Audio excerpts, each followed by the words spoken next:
हम शुरू करते हैं अपना आज का सत्र। भक्तामर गर्भ संस्कार, create the child of your dreams. तो सबसे पहले गर्भ संस्कार ये है क्या? संस्कार यानी वैल्यूज देना, और कहाँ वैल्यूज देना? गर्भ में वैल्यूज देना। तो ये एक बहुत बड़ा विज्ञान है जिसके माध्यम से हम गर्भ में ही अपने होने वाले शिशु का, जो गर्भस्थ शिशु है, उसका मानसिक, बौद्धिक, आध्यात्मिक, शारीरिक हर प्रकार का हम उसे उस संस्कार दे सकते हैं, हर प्रकार का ग्रोथ करवा सकते हैं, उसे हम सर्वगुण संपन्न बना सकते हैं। जो जो हमारे अंदर में हमारी सोच है, बस यहाँ लिमिटेशन सोच की है। जैसी सोच माता की होगी वो हूबहू ट्रांसलेट उनके गर्भ में उनके शिशु तक जाएगी।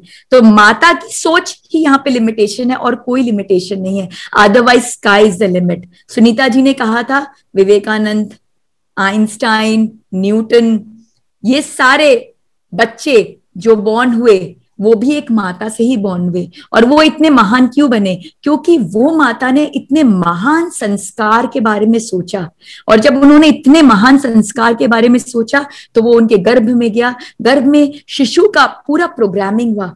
गर्भ में जब बच्चा रहता है तो वो माँ से पूर्णतः जुड़ा रहता है, फुल कंप्लीट 100% अलाइनमेंट में वो रहता है। चाहे वो शारीरिक हो, क्योंकि जो माँ खाती है वही बच्चे को जाता है। मानसिक हो, माँ जो सोचती है बच्चे को वही जाता है। माँ जो महसूस करती है बच्चे को वही जाता है। माँ जो कार्य करती है, क्रिएटिव जो भी कार्य करती है, वो क्रिएटिविटी, वो सारे कार्य की जो निपुणता है वो बच्चे में जाती है। तो माँ जैसा करती है बच्चे को हूबहू डायरेक्टली वो सारे संस्कार प्राप्त होते हैं। तो ये बहुत बहुत बहुत बड़ा विज्ञान है, ये बहुत बड़ा साइंस है। और एक माँ जो है, सच्ची मैं यहाँ पे सारे माँओं को कॉन्ग्रेचुलेट करना चाहूंगी कि जो माएँ अभी प्रेग्नेंट हैं और जो प्रेग्नेंट होने वाली हैं, उन सबको बहुत बहुत बहुत बधाई। क्योंकि आप सबसे बड़ी, ब्रह्मांड की जो सबसे बड़ी क्रिएशन है, ब्रह्मांड की सबसे बड़ी क्रिएशन, उस क्रिएशन को करने जा रहे हो आप। माँ बनना और एक शिशु को जन्म देना, ये सबसे उच्चतम श्रेणी का, सबसे उच्चतम श्रेणी का क्रिएशन है, उच्चतम श्रेणी का कार्य है। और आज आप भाई सब उस जर्नी में आप सब आगे बढ़ रहे हो। आप लोग को बहुत बहुत बधाई, बहुत बहुत कॉन्ग्रेचुलेशंस कि आप इस जर्नी में आगे बढ़े हैं और इतनी सुंदर आप एक ग्रुप, एक समूह के साथ जुड़े हैं जो निरंतर आपका मार्गदर्शन कर रहे हैं, आपको ज्ञान दे रहे हैं ताकि आप सही तरीके से आगे बढ़ सकें। क्योंकि हमें जब क्रिएशन करना ही है, ये हमेशा मेरे माता पिता ने मुझे यही संस्कार दिया है कि सोनल, जब कुछ कार्य करना है, जब कुछ काम करना है तो वो सर्वश्रेष्ठ होना चाहिए। जब हम समय दे ही रहे हैं कोई चीज के लिए तो उसको हम कम में क्यों सेटल कर लें, हम क्यों हल्के फुल्के में उसे छोड़ दें। अगर हमें कुछ करना है तो हमें बेस्ट देना है अपना। तो आज आप सबसे मैं यही कहूंगी कि जब आप अपने बच्चे को जन्म दे ही रही हैं, आपको मातृत्व का सुख मिल ही रहा है, तो क्यों ना इसको बेस्ट बनाए, ऐसा बच्चा बनाए कि आपको नहीं कहना पड़े कि ये मेरा बच्चा है, पूरी दुनिया आके आपको कहे कि ये आपका बच्चा है क्या। तो इस तरह का अगर आप ऐसी संतान को आप पैदा करेंगे जो आगे चलकर आप ही के लिए प्रेरणा का स्रोत बने, जो आगे चलकर आप ही को ज्ञान दे, तो इससे बड़ी बात होगी नहीं। एक माता पिता जब तक माँ बनी नहीं थी तब तक सच्ची में बात नहीं समझ पाई थी, लेकिन जब माँ बनी तो मुझे सबसे ज्यादा खुशी पता है किसमें हुई? जब मेरे बच्चे खुश होते हैं और जब मेरे बच्चे कुछ अच्छा करते हैं। मुझे खुद का कोई अच्छे कार्य से उतनी खुशी नहीं मिलती, लेकिन जब मेरे बच्चे कुछ बहुत अच्छा करते हैं तो मुझे जो खुशी मिलती है वो मेरी खुशी से बहुत बहुत बहुत ज्यादा होती है। तो अब आप उस श्रेणी में जाने वाले हैं, तो ऐसे संतान को आप पैदा करने का प्रण लीजिए कि जो आपके लिए प्रेरणा का स्तोत्र बने, पूरी दुनिया के लिए प्रेरणा का स्तोत्र बने। कहते हैं पूत सपूत तो क्यों धन संचय, पूत कपूत तो क्यों धन संचय। जब सपूत है तो धन संचय करने की क्या जरूरत है, वो खुद ही सब क्रिएट कर लेगा। और जो कपूत है तो उसके लिए कुछ करके भी क्या फायदा, हो तो सब गंवा ही देगा। तो अगर आपको कुछ संचय करना है तो ऐसे संस्कारों का संचय करें कि आपका जो पूत है वो सपूत बन जाए। तो गर्भ संस्कार एक बहुत बड़ा विज्ञान है, बहुत बड़ा साइंस है, और इस साइंस को आप लोग समझ के इम्प्लीमेंट कर रहे हैं, इसके लिए मेरी तरफ से बहुत सारा आपको साधुवाद। और ये मेरे जीवन से बहुत ज्यादा क्लोज है, very very close to my heart.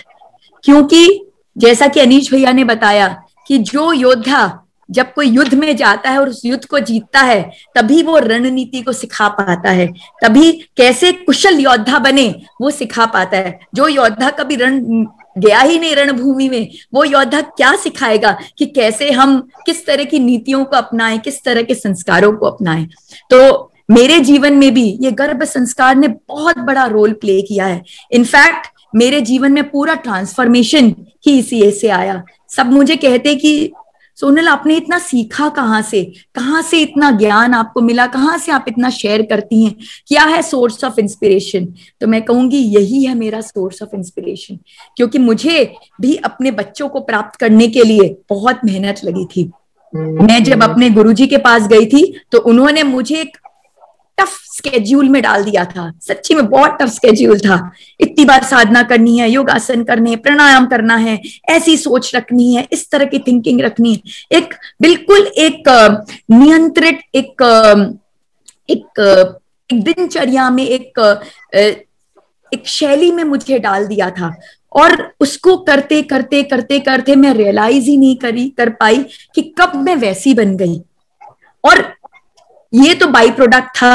और मुझे जो मेरे बच्चे मिले वो भी एक बहुत बहुत बहुत ब्यूटीफुल जर्नी है मेरे लिए, खुद के लिए एक बहुत बड़ा प्रेरणा का स्तोत्र है। और आज इस मंच पे अनीश भैया के माध्यम से आपको कोटि कोटि धन्यवाद कि आपने मुझे उस काबिल समझा कि मैं आज आके इस मंच पर अपने वो सारे एक्सपीरियंसेस आपसे शेयर कर सकूं जो मेरे गुरुजी ने मुझे सिखाए और मैंने अपने जीवन में उसे अपनाया। और जब उसे मैंने अपने जीवन में ढाला और अपने जीवन में मैंने जब उससे विजय प्राप्त की, और जैसा जैसा बच्चा मुझे चाहिए था, चाइल्ड ऑफ योर ड्रीम, ये टैगलाइन सिर्फ टैगलाइन नहीं है, ये टैगलाइन को मैंने अनुभव किया है।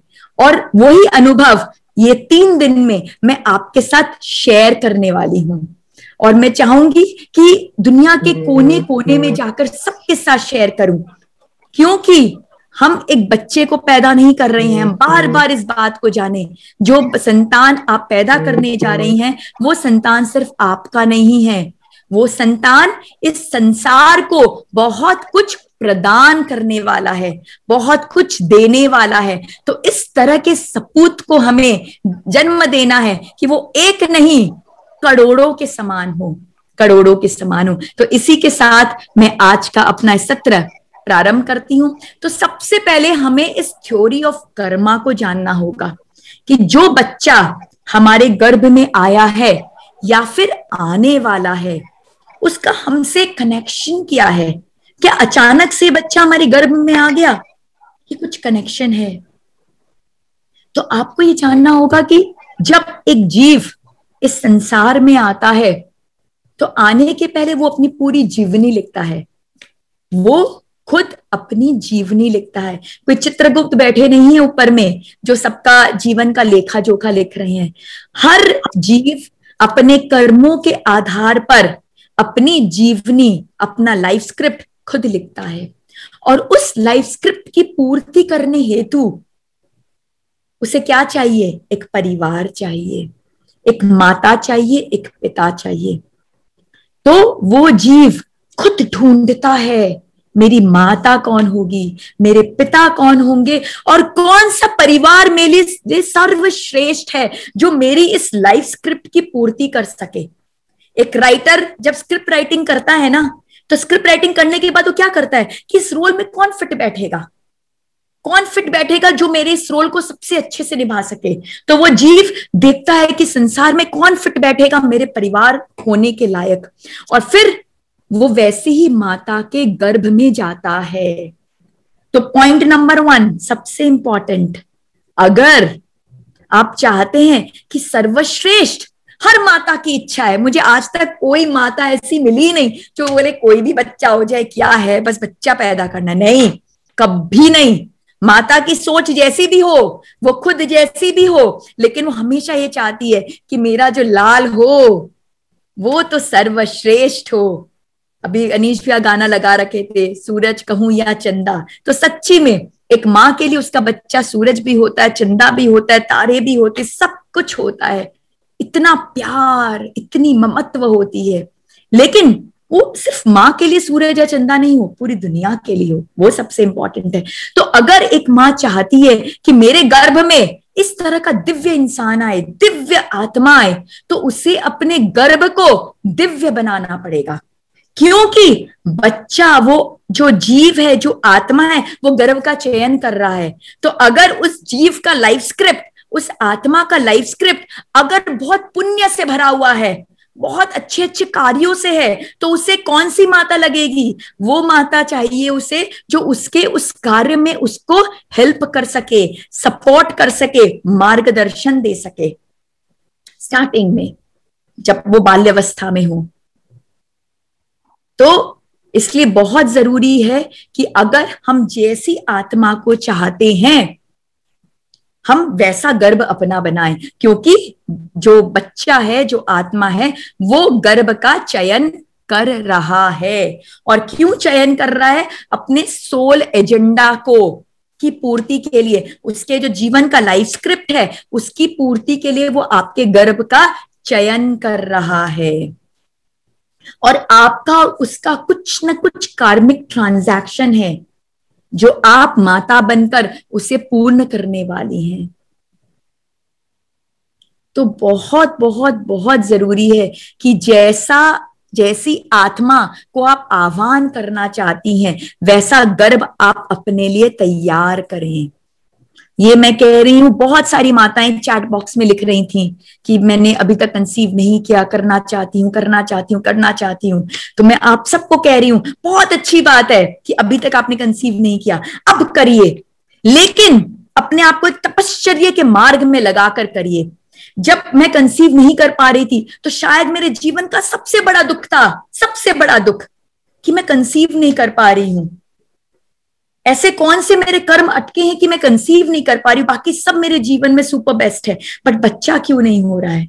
क्योंकि मेरे गर्भ में जो बच्चा आना था उसको वैसा तप चाहिए था, उसे चाहिए था कि मैं उस तपश्चर्या से अपने गर्भ को बिल्कुल सुदृढ़ बना सकूं, पावरफुल बना सकूं, दिव्य ऊर्जा दे सकूं, ताकि वो उसमें आ सके। तो जो माताएं अभी तक कंसीव नहीं की हैं, प्लीज आप निराश मत होइए। ये आपका एक, क्या कहते हैं, एग्जाम का प्रिपरेशन पीरियड चालू है, और आप बेस्ट स्टूडेंट बन के आप उस प्रिपरेशन के पीरियड को पूरा कीजिए, इसके एक क्षण को भी वेस्ट मत कीजिए।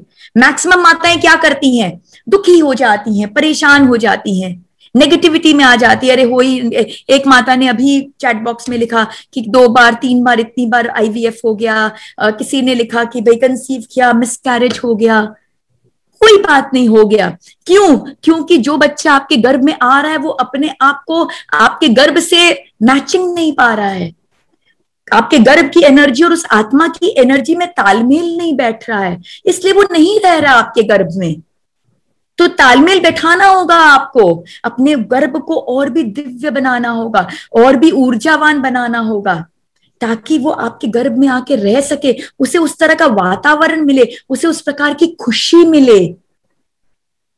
मेरा सही में भगवान के साथ एक पैक्ट हो रखा था। मैंने कह दिया था उनको कि भाई आपको जितना समय लेना है आप ले लो, आई डोंट केयर, लेकिन मुझे तो ऐसा ही बच्चा चाहिए, और उसके लिए आई एम रेडी टू पे द प्राइस। आपको जितनी मेहनत करानी है मुझसे आप करा लो, लेकिन मुझे ऐसा ही चाहिए। I won't settle for anything less, इससे कम मुझे नहीं चलेगा। और सही में उन्होंने मुझसे बहुत मेहनत कराई, मैंने की उतनी मेहनत, और मुझे उसका रिजल्ट भी मिला। तो मैं यही सभी को कहना चाह रही हूँ कि थ्योरी ऑफ कर्मा है, जो सोल है वो रेडी है आपके गर्भ में आने के लिए, लेकिन आपको अपने गर्भ को तैयार करना पड़ेगा कि आप उस आत्मा की एनर्जी को का आह्वान कर सकें। अब चाइल्ड केयर के 3 स्टेजेस होते हैं। क्या है 3 स्टेज? सबसे पहला कंसेप्शन स्टेज, जिसे सब मेजरली इग्नोर कर देते हैं। जिन्हें तकलीफ होती है, मैं सौभाग्यशाली हूं कि मुझे सही में तकलीफ हुई, तो मैंने इस स्टेज को बहुत वैल्यू दिया, और ये सबसे इंपॉर्टेंट स्टेज था, सबसे इंपॉर्टेंट स्टेज, और हम सब स्टेज को बिल्कुल इग्नोर कर देते हैं। जब हमें गर्भ में आह्वान करना पड़ता है उस आत्मा का, तो आह्वान करने के लिए बहुत तप की आवश्यकता होती है। तो ये होता है कंसेप्शन स्टेज। दूसरा है 9 महीने का प्रेगनेंसी स्टेज, जो एक संन्यास से कम नहीं है। मैं इसे सही में वही कहूंगी कि बहुत 9 महीना का आपको एक पीरियड मिला है। कहते हैं 9 मंथ का प्रोजेक्ट, दिव्य प्रोजेक्ट आप क्रिएट करने वाली हैं। लोग तो बड़ी बड़ी बिल्डिंगें बनाते हैं, बहुत कुछ करते हैं, इतने आर्किटेक्ट, ये वो क्या क्या प्रोजेक्ट पे काम करते हैं, बट मेरे लिए वो सब ओके है। आप सबसे बड़ी आर्किटेक्ट हैं, क्योंकि आप 9 मंथ के अंदर, 9 महीने के अंदर आप क्रिएट करने वाली हैं एक दिव्य आत्मा को। अनीश भैया के शब्दों में आदि कुमार और आदि कुमारी को आप जन्म देने वाली हैं। तो जब आप आदि कुमार और आदि कुमारी को जन्म देने वाली हैं, तो आपको भी उनकी माता जैसा बनना पड़ेगा। आदि कुमार और आदि कुमारी की जो माताएं हैं वो हल्की फुल्की नहीं हो सकती, वो एक बहुत बड़ी तपस्वी होनी चाहिए। तो वैसा आपको बनना है। 9 महीने का पीरियड जो है, इसे तपश्चर्या का पीरियड को माने आप, तपश्चर्या का। और सब चीज लाइफ में वेट कर सकता है, जो चीज है सबको बोलो 9 महीने बाद, 9 महीने बाद, 9 महीने बाद। अभी मेरा सिर्फ एक फोकस, एक ध्यान, एक धारणा, एक साधना, और वो है मेरे गर्भ में जो मेरा बच्चा है उसके प्रति मेरी जिम्मेदारी। बस इसके अलावा और कुछ नहीं। सब कुछ त्याग दीजिए। किसने क्या बोला, क्यों बोला, क्या किया, सब कुछ त्याग दीजिए। अभी सारा का सारा ध्यान आपके बच्चे पर होना चाहिए, सिर्फ और सिर्फ आपका बच्चा। और तीसरा पीरियड है पेरेंटिंग। पूरा ध्यान, पूरे दुनिया का ध्यान किस पर जाता है? पेरेंटिंग पे। आज प्रेगनेंसी पर वर्कशॉप हो रहा है तो 500 लोग जुड़े हैं। ये पेरेंटिंग पे होता तो शायद 1000 के ऊपर आ जाते थे। क्या कारण है? कारण यह कि जब हमने कंसेप्शन और प्रेगनेंसी पर ध्यान नहीं दिया, तो पेरेंटिंग पे बहुत ध्यान देना पड़ता है। अब एक बीज है, अगर बीज को हम सुपर क्वालिटी का अगर हम बीज बोएंगे तो क्या होगा? उसके फल सुपर क्वालिटी के होंगे।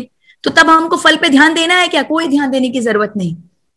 ऑफकोर्स बेसिक ध्यान देना है कि उसे हवा पानी मिलनी चाहिए, वो सब होना चाहिए, बट आपको कोई बहुत कुछ जेनेटिक म्यूटेशन, ये वो कुछ हाईफाई कुछ चीजों की जरूरत नहीं है। एकदम सहज भाव में सब काम हो जाता है, सहज भाव में।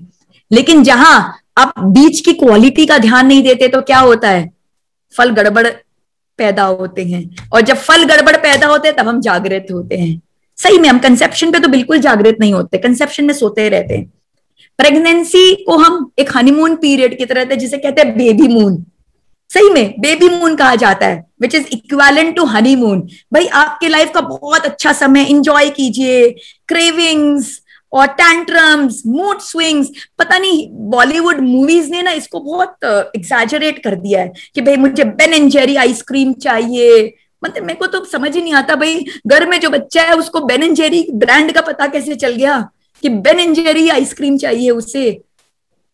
द मूड स्विंग हो रहे, ऑफकोर्स हार्मोनल चेंजेस हो रहा है, लेकिन आप उस चीज को इतना ज्यादा महत्व देते हो और उसके साथ इतना जुड़ जाते हो कि आप मेन मुद्दे से हट जाते हो, उसी में उलझ के रह जाते हो। तो हमें कंसेप्शन और प्रेगनेंसी पे ध्यान देना है। जब हम उस पे ध्यान नहीं देते तो जो जीव निकलता है वो थोड़ा गड़बड़ निकलता है। जब गड़बड़ निकलता है तो हम जागृत होते हैं, और जब जागृत होते हैं तो पेरेंटिंग सेशंस की जरूरत पड़ती है कि भैया क्या करें, हमारा बच्चा तो हमारा सुनता ही नहीं। तो सुनेगा कैसे? जब वो सुनने वाला था, गर्भ में था, तब वो पूरी बात आपका सुन रहा था, आपने कुछ सुना ही नहीं, तब पूरा टाइम वेस्ट कर दिया। जब आप उसका आह्वान कर रहे थे तब वो एक एक चीज पर नजर डाल रहा था, क्योंकि वो सेलेक्ट कर रहा था आपको, तभी भी आपने ध्यान नहीं दिया।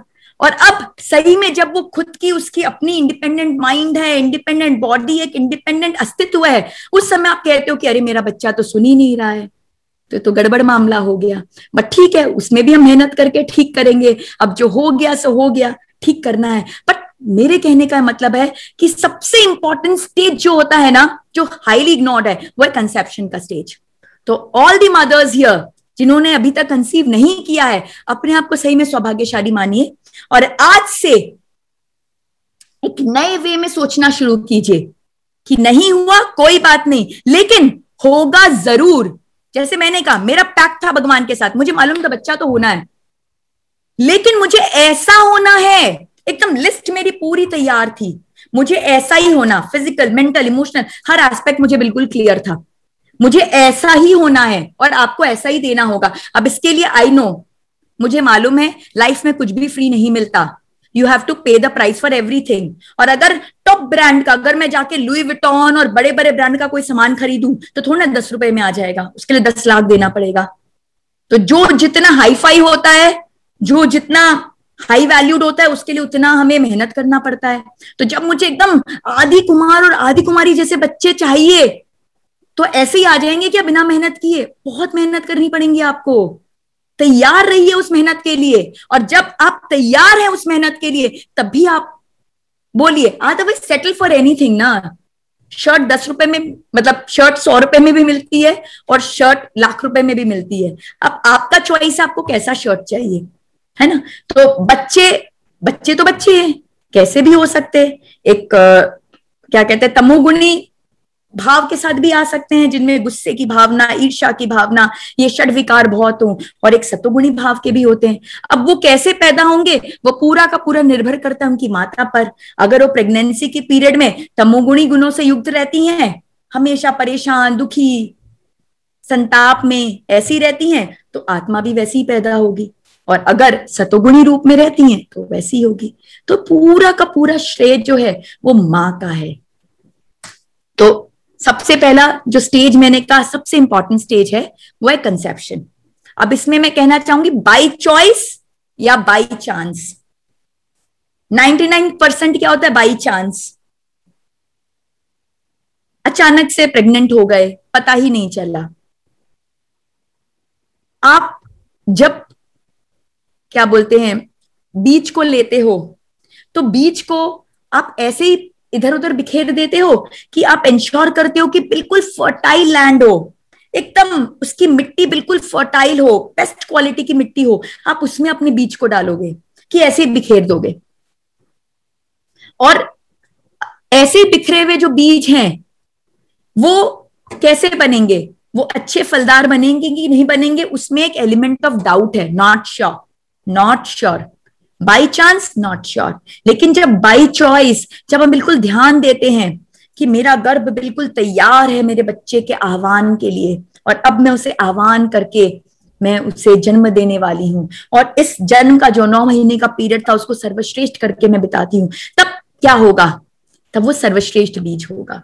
तो बाई चॉइस या बाई चांस, आप सबसे बड़ा क्रिएशन करने जा रहे हो। It should not be by chance, it should be by choice. Prepare कीजिए अपने आप को, तैयार कीजिए। ये एक बहुत बड़ा यज्ञ है, बहुत बड़ी साधना है, बहुत बड़ा क्रिएशन है, जो बाई चांस नहीं होना चाहिए। अरे ऐसे ही हो गया, पता ही नहीं चला। No, it should be by choice. You should take that responsibility. So it is the most important stage, but highly ignored. This is a seed sowing stage. And if we handle this properly, then we don't need to put in much efforts later. अगर बीज सर्वश्रेष्ठ है तो उसका फल सर्वश्रेष्ठ होगा, तब मुझे कोई पेरेंटिंग क्लास की आवश्यकता नहीं पड़ेगी।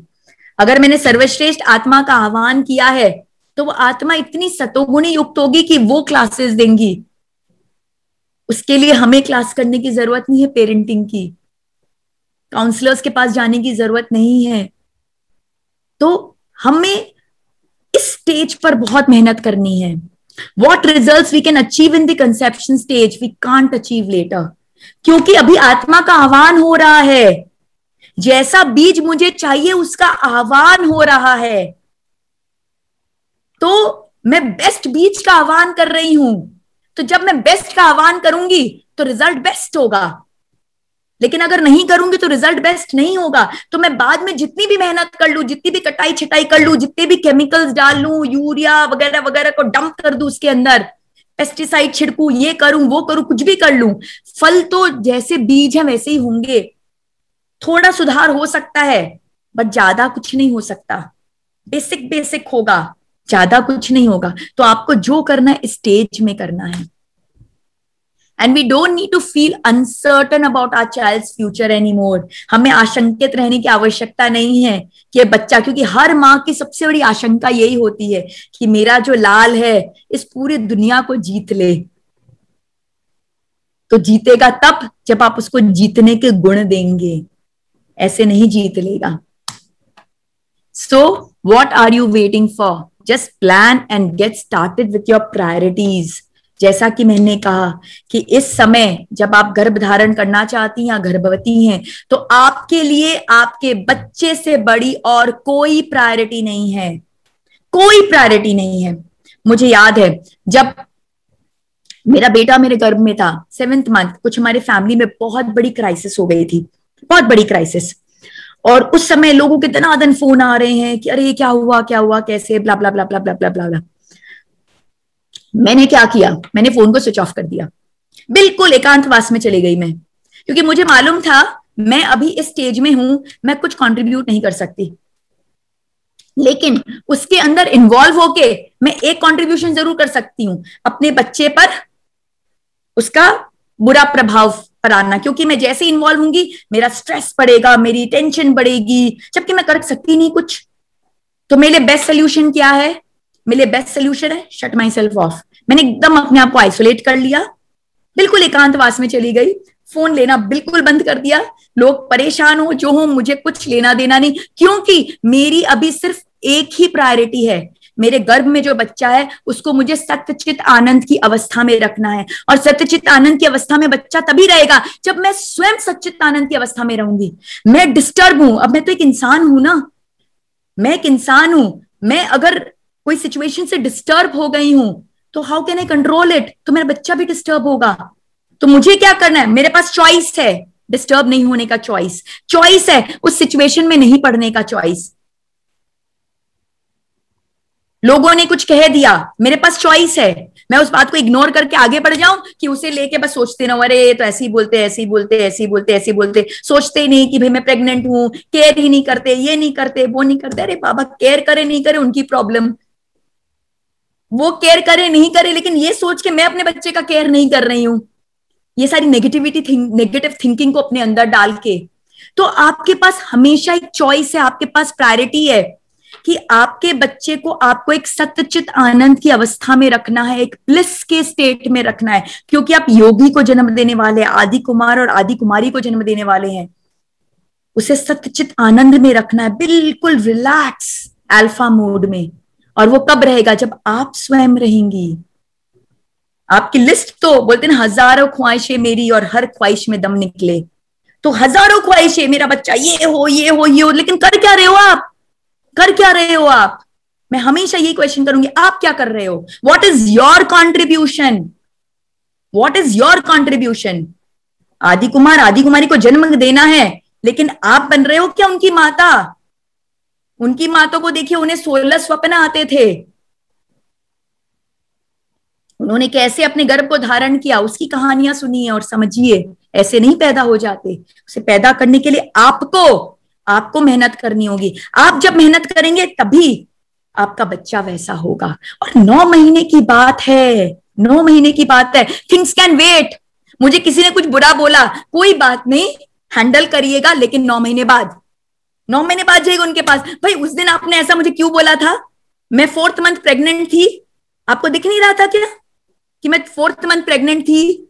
बच्चा था मेरे अंदर, प्यार देना चाहिए कि मुझे ऐसा बोलना चाहिए? लड़ लीजिएगा, लेकिन बच्चे को बाहर निकाल के, जब वो आपसे डिस्कनेक्ट हो गया बच्चा, तब आपको अपनी जो मनस्थिति करनी है कर लीजिएगा। लेकिन सच्ची बताऊं, 9 महीना अगर आप ऐसा जीवन जी लेंगे ना, तो आप भूल जाएंगे अपने ओल्ड सेल्फ को, भूल जाएंगे। आपका एक नया जन्म होगा। एक माँ जब बच्चे को जन्म देती है ना सही तरीके से, तो बच्चे के जन्म के साथ साथ माँ का पुनः जन्म होता है, बच्चे के साथ माँ का खुद का जन्म होता है। एक दिव्य बच्चा जब पैदा होता है तो माँ में भी एक दिव्यता आती है, क्योंकि 9 महीने की वो जो दिव्य जीवन वो जीती हैं, वो 9 महीना उसको पूरा ट्रांसफॉर्म कर देता है। तो किसी ने कुछ बोला, 9 महीने बाद आपको याद भी नहीं होगा किसने क्या बोला, क्यों बोला, कैसे बोला, क्योंकि आपके लिए वो इंपॉर्टेंट ही नहीं होगा। और अगर नहीं भी होता है तो लड़ लीजिएगा 9 महीने बाद। प्रेगनेंसी के टाइम ये आपकी प्रायोरिटी नहीं है। जो जो कर रहा है, पूरी दुनिया को जो करना है करने दीजिए, आई डोंट केयर, जो करना है करने दीजिए। आपकी जो चर्या है हम डिस्कस करेंगे, तीसरे दिन हम दिनचर्या पर आएंगे। आपकी जो चर्या, आप अपनी चर्या से बिल्कुल हिलिए नहीं, बिल्कुल नहीं हिलिए। मेरा ये रूटीन है और मुझे इस रूटीन को फॉलो करना है, दैट्स इट। अभी 9 मंथ मैं अपने एक बहुत बड़े एग्जाम के लिए प्रिपेयर कर रही हूं, जिसे मुझे फर्स्ट क्लास फर्स्ट आना है, मुझे फर्स्ट रैंकिंग में जाना है। उसके लिए मुझे बहुत मेहनत करनी है और इसके लिए मुझे कोई डिस्टर्बेंस की जरूरत नहीं। मैं सारे काम बाद में करूंगी। Everything in the world can wait, your child will not wait. वो 9 महीने में बाहर आ ही जाएगा, ज्यादा दिन नहीं लेगा, वो बाहर आ ही जाएगा। तो समय आपके पास लिमिटेड है, very limited time, very very limited. अब आपका चॉइस है आप इस लिमिटेड टाइम को कैसे यूटिलाइज करती हैं। बेबी मून करके वेस्ट कर दे रहे, बाबा बहुत समय मिलेगा बेबी मून के, हनीमून ही कर लेना। लेकिन इस समय एकदम तपस्वी की तरह रहिए, सत्यचित आनंद के भाव में, फिजिकली, मेंटली, इमोशनली, स्पिरिचुअली, हर तरीके से एक योगी का जीवन आपका होना चाहिए। सम इंपॉर्टेंट क्वेश्चंस मैं चाहूंगी कि आप सब इस क्वेश्चन को लिखें और इस पर चिंतन करें इस सेशन के बाद, बिकॉज टाइम हमारे पास काफी कम है। ये सेशन खत्म होगा उसके बाद आप जरूर इन क्वेश्चंस पे चिंतन करिएगा। Why you want to become a mother? आप एक माँ क्यों बनना चाहती हैं? जस्ट बिकॉज आपको एक फैमिली ऑब्लिगेशन पूरा करना है, भाई ये एक रूटीन है कि भाई शादी होनी है, बच्चे होने हैं, बड़ा करना है, तो आप सिर्फ एक रूटीन को फॉलो कर रही हैं कि आपके कुछ और भी एस्पिरेशंस हैं? तो आप माँ क्यों बनना चाहती हैं? हर माँ को अपने आप से क्वेश्चन जरूर करना चाहिए। बहुत सारी माताएं लिख रही हैं हम कंसीव नहीं कर पा रहे, बहुत दुखी हैं, दुखी हैं, दुखी हैं, दुखी हैं।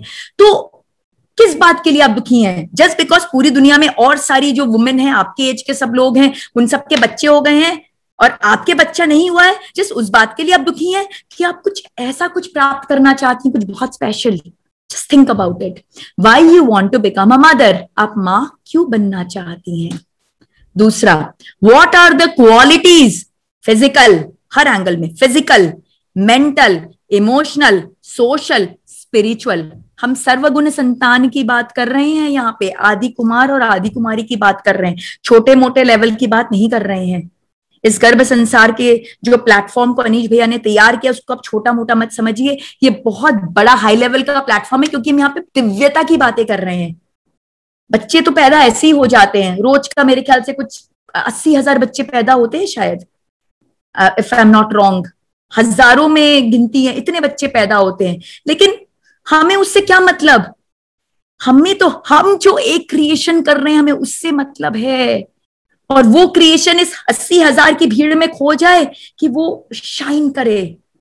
तो कैसी क्वालिटी चाहते हैं? आज जरूर चिंतन करें, क्योंकि कल परसों जब भी समय मिलेगा मैं मेडिटेशन जरूर कराऊंगी आपको, और मैं चाहूंगी उस मेडिटेशन में आप उस तरह से पूरा विजुअलाइज करें। अगर क्लैरिटी होगी तो आप विजुअलाइज करोगे, नहीं तो क्या होता है, भगवान भी सामने खड़े हो जाते, बोलते तथास्तु क्या चाहिए, तब हम ऐसे सर खुजाते हैं, बिकॉज हमें पता ही नहीं हमें चाहिए क्या।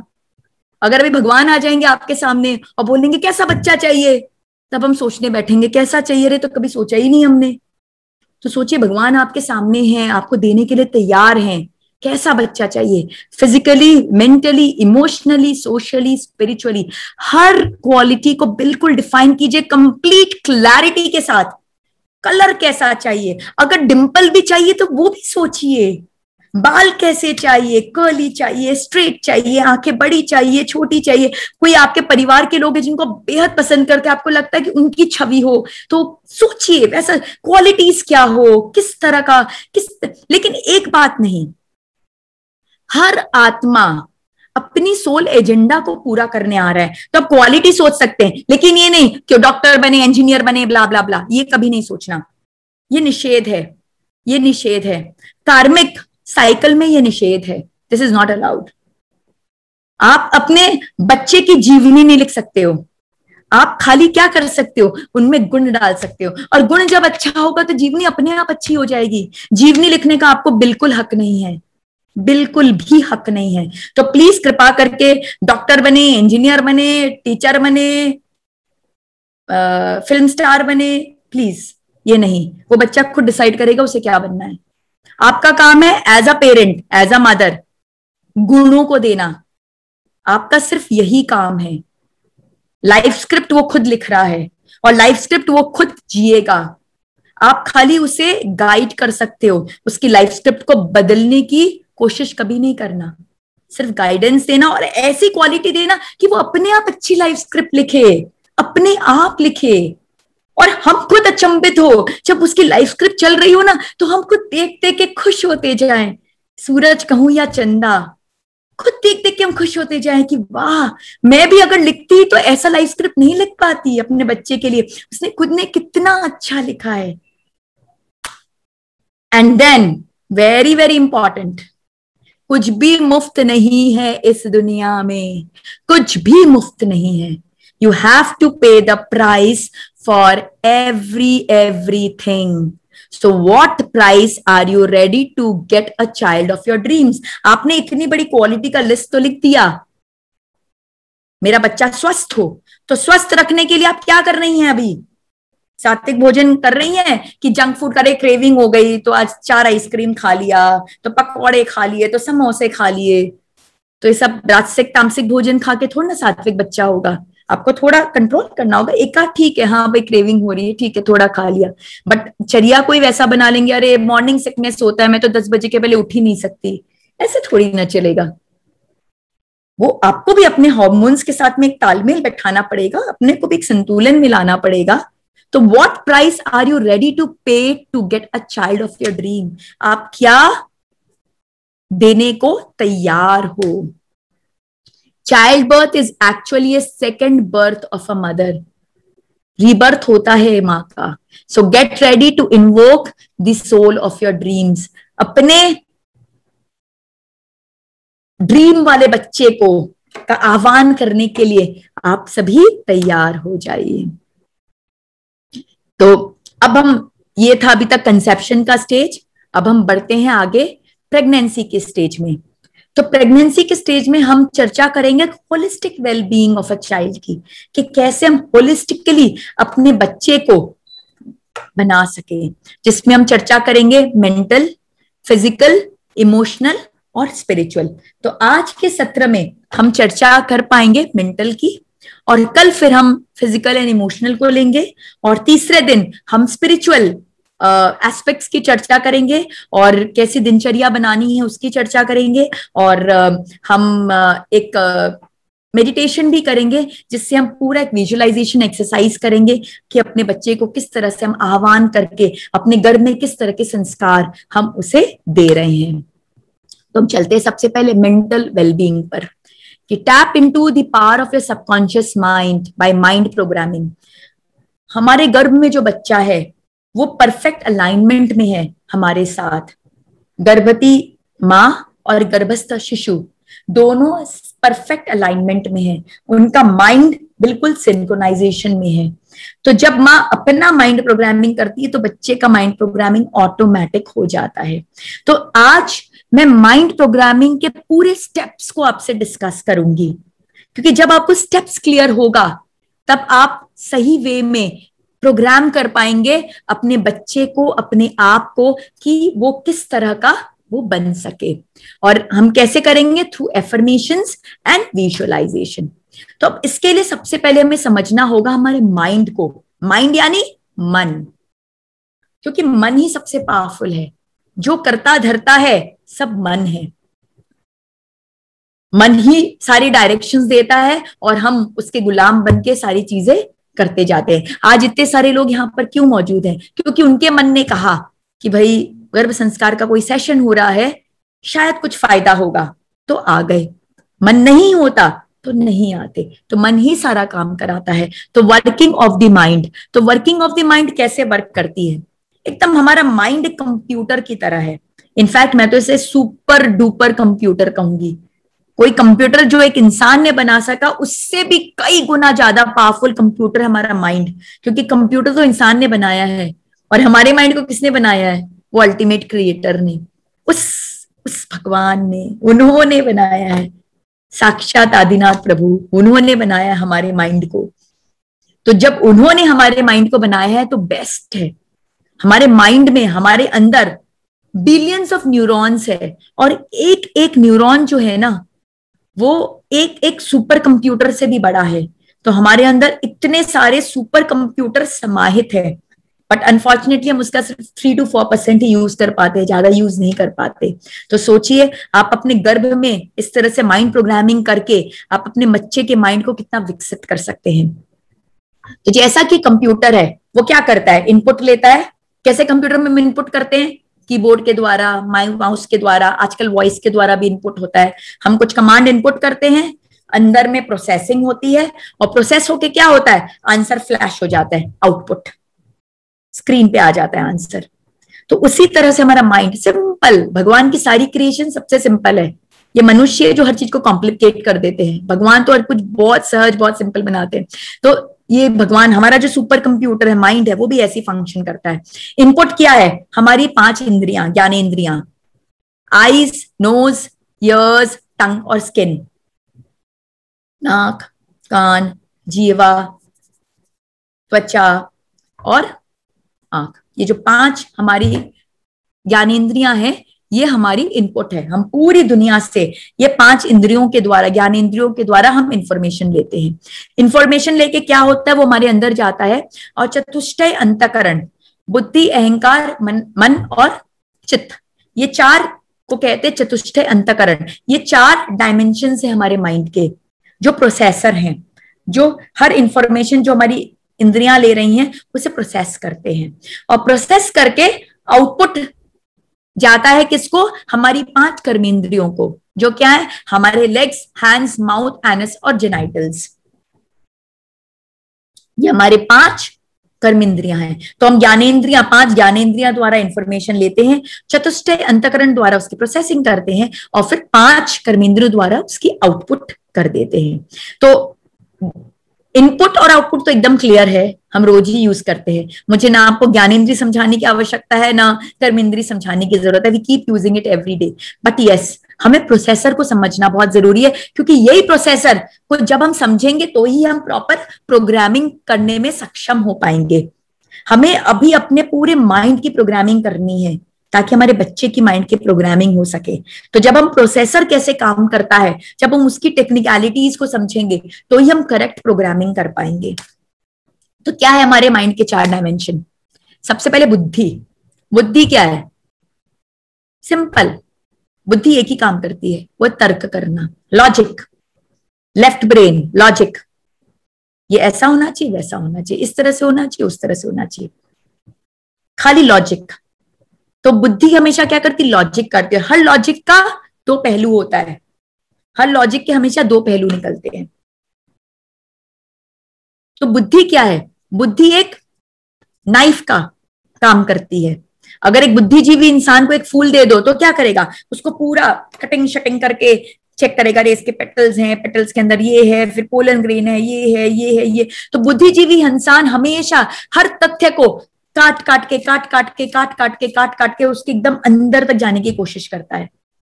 वो एक छुरी की तरह काम करता है। बुद्धि क्या करती है? एक छुरी की तरह होती है। लेकिन इसकी एक प्रॉब्लम है, ये कटिंग तो कर रही है, लेकिन इस कटिंग के प्रोसेस में बहुत सारे एस्पेक्ट को भूल जा रही है। हमारा ब्रेन 2 है, लेफ्ट और राइट। लेफ्ट को तो बहुत अच्छे से हैंडल करती है हमारी बुद्धि, लेकिन राइट में बहुत सारी क्रिएटिविटी है, सेंसिटिविटी है, बहुत सारी इमोशंस है, बहुत सारी और बातें हैं, ब्यूटी है, वो सब छूट जाता है, वो सब छूट जाता है। तो ये छुरी जो है, ये छुरी थोड़ी सी लॉपसाइडेड है, और हर छुरी को चलाने के लिए क्या चाहिए होता है? एक हाथ की आवश्यकता होती है। नाइफ अकेले से नहीं चलता, नाइफ को चलाने के लिए हमेशा क्या चाहिए? एक हाथ चाहिए। और नाइफ जितनी भी धार वाली क्यों ना हो, नाइफ खुद से नहीं चल सकती, वो हाथ ही चलाता है, और वो हाथ डिसाइड करता है कि वो नाइफ क्या काम करेगी। जब एक नाइफ को, जब एक छुरी को हम डाकू के हाथ में देते हैं तो क्या करता है? मर्डर कर देता है, तमोगुनी कार्य, मर्डर कर देता है। और वो एक सर्जन के हाथ में देते हैं तो वो भी उन नाइफ को यूज करता है, लेकिन क्या चीज के लिए? जीवन बचाने के लिए। तो एक तरफ जीवन लिया जा रहा है और एक तरफ जीवन दिया जा रहा है, वही नाइफ, लेकिन हाथ सारी बातों को बदल दे रहा है। तो इंटेलेक्ट क्या, बुद्धि क्या एक नाइफ है, तो हाथ क्या है? हाथ है हमारा अहंकार, हमारा ईगो, आई, हमारे एसोसिएशंस, मैं ऐसा, मैं ऐसा, मैं ऐसा, मैं ऐसा। हमने अपने आप को टाइपकास्ट कर लिया है, हम ऐसे ऐसे ऐसे ऐसे ऐसे हैं। और वो किस तरह से बना है? वो बना है हमारे सारे संस्कारों से, हमारे पास्ट एक्सपीरियंसेस से। वो एक्सपीरियंस जो हमने इस जन्म में अभी तक देखे हैं, जो हमने माँ के गर्भ में भी हमने महसूस किया है, जो हमने अपने पूर्व जन्म में भी हमने जो एक्सपीरियंसेस किए, वो सारे संस्कार, सारे संस्कार पूर्व जन्म के, गर्भ के और अभी तक के जो जीवन के सारे संस्कार मिलके क्या करते हैं? हमारे अहंकार को बनाते हैं। और ये अहंकार क्या करता है? इस छुरी को चलाता है। अब अहंकार कैसा है? अहंकार को समझने के लिए सबसे सरल उपाय ये है, एक चश्मा ले लीजिए। एक चश्मा है जिसको हमने लाल रंग का बना लिया है, तो पूरी दुनिया कैसे दिखेगी? नेचुरली लाल रंग का चश्मा है तो दुनिया भी लाल दिखेगी। वही चश्मा ब्लू रंग का हो जाएगा तो दुनिया ब्लू दिखेगी। तो अहंकार क्या करता है? अहंकार हमारी आंखों पे एक कलर चढ़ा देता है। दुनिया जैसी होती है वैसी हमें नहीं दिखती। जिस तरह के अहंकार का चश्मा हम पहने रहते हैं, हमें दुनिया वैसी दिखती है, हमें दुनिया वैसी दिखती है। सो बहुत इंपॉर्टेंट है ये समझना कि कैसा चश्मा हम पहने हैं। अगर चश्मा ट्रांसपेरेंट है, ज्यादा संस्कार और वासनाओं से हम लिप्त नहीं है, तो क्या होगा? हमारे अंदर प्रेजुडिसेस बहुत कम होंगे। तो हमारे अंदर जब प्रेजुडिसेस बहुत कम होंगे तो क्या होगा? हमें दुनिया वैसी ही दिखेगी जैसी है। लेकिन जब हमारे संस्कार और वासनाएं बहुत ज्यादा है तो फिर क्या होगा? हम पूरी दुनिया को अपने संस्कार और वासना के अनुरूप ही देखेंगे। तो अहंकार क्या कराता है? अहंकार हमें भटका देता है। जो जैसा होता है हमें वो चीज वैसी नहीं दिखती। अहंकार हमारे संस्कार जैसे हैं, हमें वो चीज वैसी दिखती है। एक इंसान वही क्वालिटी का है, लेकिन किसी के साथ उसके संस्कार अच्छे हैं तो वो क्या कहेगा? बहुत अच्छा है। और किसी के साथ उसके संस्कार खराब है तो वो क्या कहेगा? बहुत खराब है। इंसान तो वही है, इंसान तो वही है, लेकिन एक ने अच्छाई का चश्मा पहन लिया अपने संस्कार के वशीभूत तो उसे वो इंसान अच्छा लग गया, एक ने बुराई का पहन लिया तो उसे बुरा लग गया। तो बुद्धि है नाइफ और अहंकार क्या है? हाथ। और फिर तीसरा आता है मनस, हमारा चेतन मन और अचेतन मन। और यहीं पे सारी प्रोग्रामिंग होती है जिसे हमें समझना है। तो जैसा कि आप यहाँ पे एक चित्र में देख पा रहे हैं, ये एक आइसबर्ग का चित्र है, जहां पे आप पाएंगे ऊपर का पार्ट बहुत छोटा है और नीचे में बहुत विशाल है। तो हमारा मन भी ऐसा ही है। हमारा जो चेतन मन है ना, वो ऊपर का पार्ट है, जो दिखता है वो है चेतन मन। और जो अचेतन मन है वो छुपा हुआ है, लेकिन ज्यादा पावरफुल, ज्यादा विशाल, ज्यादा विस्तृत हमारा अचेतन मन है। तो हमारा चेतन मन क्या करता है? हमारा कॉन्शियस माइंड क्या करता है? हमारा कॉन्शियस माइंड पंच इंद्रियों के द्वारा, ज्ञानेंद्रियों के द्वारा सारे इंफॉर्मेशंस को कलेक्ट करता है, ब्रह्मांड के सारे इंफॉर्मेशंस को कलेक्ट करता है। और कलेक्ट करने के बाद क्या करता है? वो कलेक्ट करने के बाद में वो भेज देता है बुद्धि के पास कि भाई बुद्धि इस इंफॉर्मेशन को प्रोसेस करो। लेकिन बुद्धि अकेले से काम नहीं कर सकता, बुद्धि को काम करने के लिए उसको साथी चाहिए। और साथी कौन है? साथी है अहंकार। तो बुद्धि अपने साथी को इनवाइट करता है कि भाई मैं तो काम ही नहीं कर सकता जब तक तेरा हाथ ना लगे, तो प्लीज आ जा, मेरे को हेल्प कर। तो हमारी इंद्रियों ने सारी इंफॉर्मेशन कलेक्ट किए, कलेक्ट करके हमारे चेतन मन ने भेजा बुद्धि को, बुद्धि ने साथ पाया अहंकार का। लेकिन अहंकार क्या करता है? अहंकार जो इंफॉर्मेशन जैसा आया उसको वैसे प्रोसेस करता है कि कुछ उसमें गड़बड़ कर देता है। ऑफकोर्स गड़बड़ करता है, क्योंकि वो अपने संस्कार और वासना के वशीभूत है। उसने एक चश्मा पहन के रखा है, तो वो जिस रंग का चश्मा पहना होता है उस रंग के अनुरूप वो सारे कार्य को करता है, पूरी इंफॉर्मेशन को चेंज कर देता है। होता कुछ है लेकिन प्रोसेसिंग कुछ और हो जाती है। तो आउटपुट क्या निकलता है? जो होना चाहिए वो आउटपुट निकलता है क्या? नहीं। हम अपने जीवन में पाएंगे जब कोई भी घटना के बहुत डीप में जाते हैं ना, तो हम पाते अरे बात तो कुछ और थी लेकिन कुछ और हो गई। क्यों कुछ और हो गई? क्योंकि जिसने इस बात को प्रोसेस किया उसने अपने अहंकार के वशीभूत होके किया। जो चश्मा पहना था उस चश्मा के वशीभूत किया, तो सारी प्रोसेसिंग गड़बड़ हो गई। और ये गड़बड़ प्रोसेसिंग को चेतन मन क्या करता है? डायरेक्टली अचेतन मन को भेज देता है। और अचेतन मन क्या है? अचेतन मन बहुत ओबीडियंट है, बहुत ओबीडियंट। वो बिल्कुल बोलते ना एकदम जो हुक्म मेरे आका। उसका आका कौन? चेतन मन। तो चेतन मन जो इंफॉर्मेशन अचेतन मन को भेजता है उसको वो सहर्ष स्वीकार कर लेता है, as if it is truth. अगर दिन को भी चेतन मन बोल के भेजेगा भाई ये रात है, तो अचेतन मन स्वीकार कर लेगा हाँ ये रात है। जो बात चेतन मन भेजता है अचेतन मन उसको स्वीकार कर लेता है। और स्वीकार करने के बाद में वो क्या करता है? अचेतन मन टेप रिकॉर्डर की तरह उस बात को प्ले करता जाता है, करता जाता है, करता जाता है। कब तक करता जाता है? तब तक जब तक वो जो थॉट है, वो जो थॉट है वो उसके अंदर पूरी इंटरनलाइज ना हो जाए, उसके अंदर पूरी फिट ना हो जाए, जब उसकी पर्सनालिटी का पार्ट ना बन जाए। तो क्या हुआ? इंफॉर्मेशन आई, बुद्धि के पास गई, बुद्धि ने अहंकार का साथ लिया, अहंकार ने अपना चश्मे का कलर उस पर चढ़ा दिया और पूरी बात क्या हो गई? विकृत हो गई।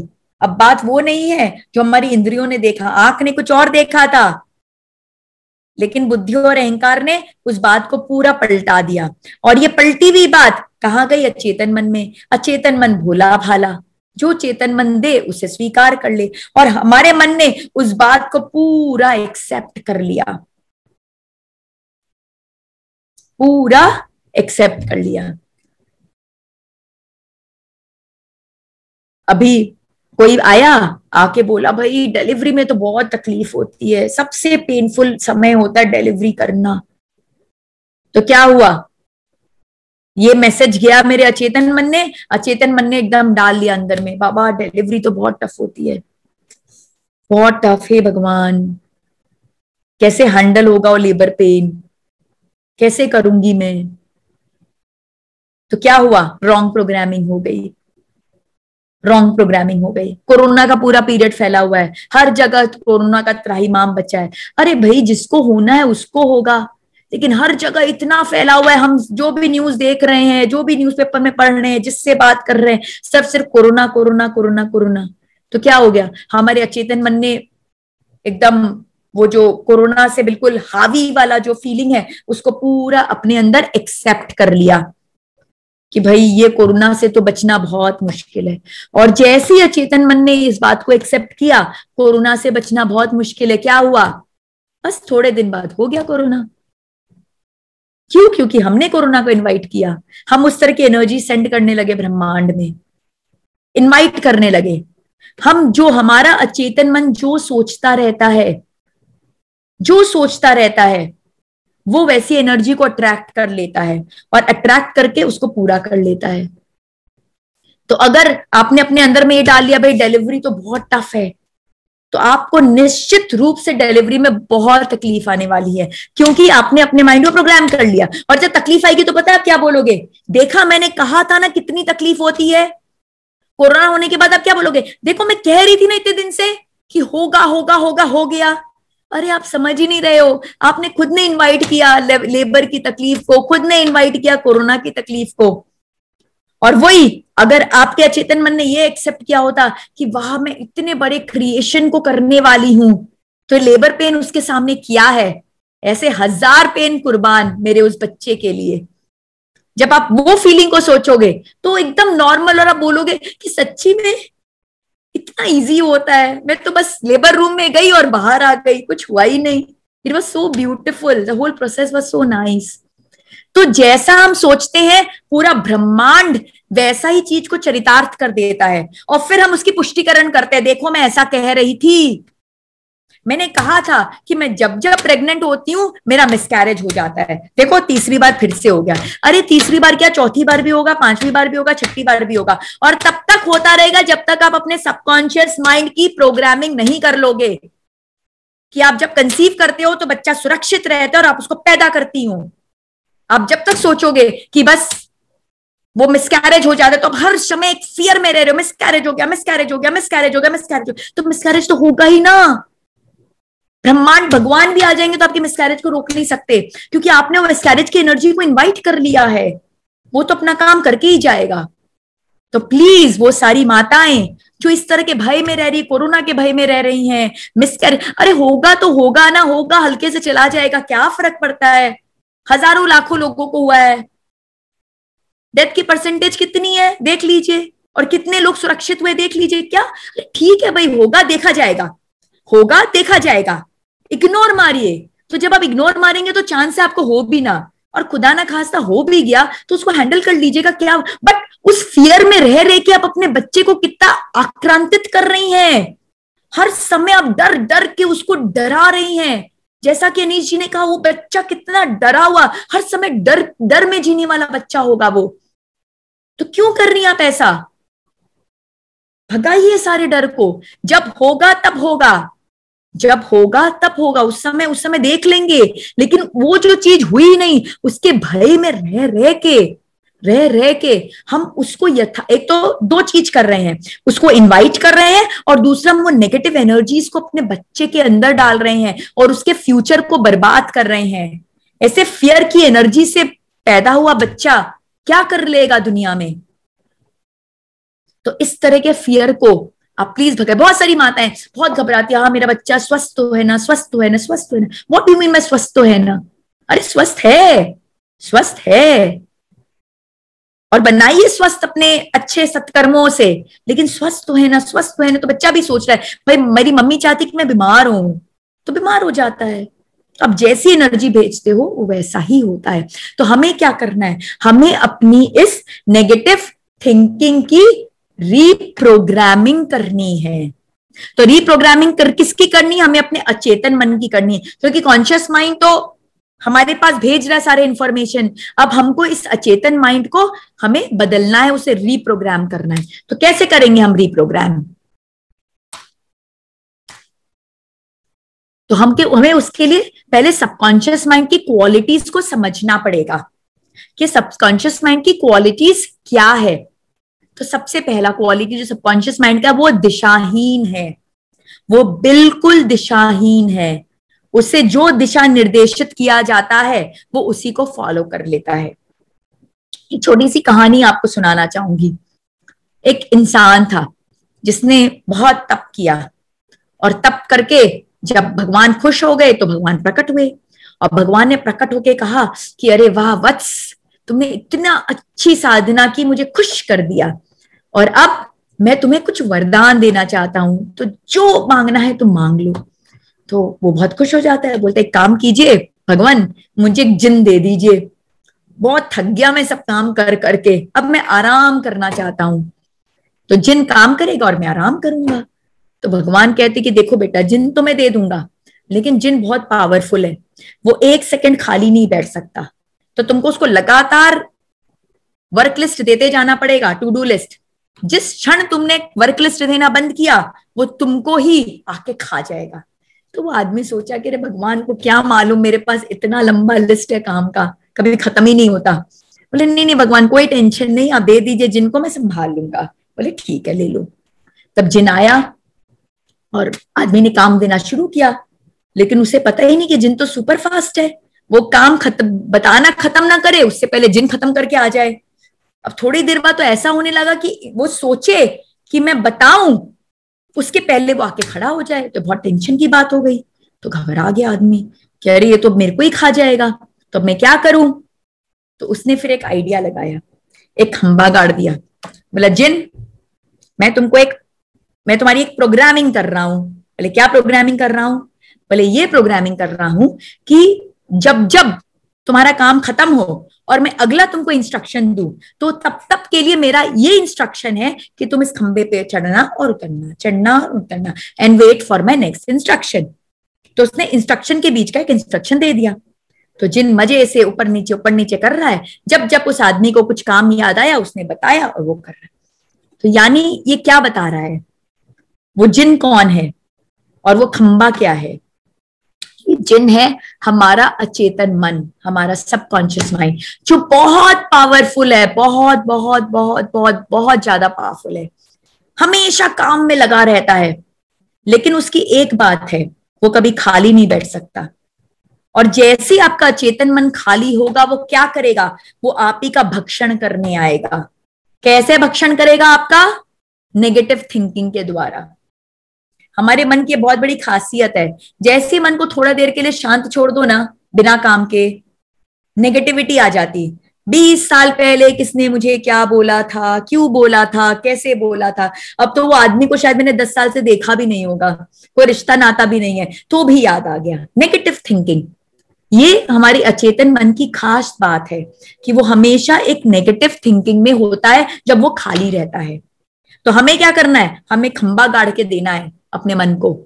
कैसा खंबा, सत्कार्य का खंबा, कि भाई उसे ऐसा ट्रेन करना है अपने सबकॉन्शियस माइंड को, चेतन मन को, कि जब जब तुम्हारे पास कोई काम नहीं हो, तुम अपने श्वास पर फोकस करते रहो, श्वास पे ध्यान दो, या ये मंत्र पर ध्यान दो, इस मंत्र की चैंटिंग करते रहो।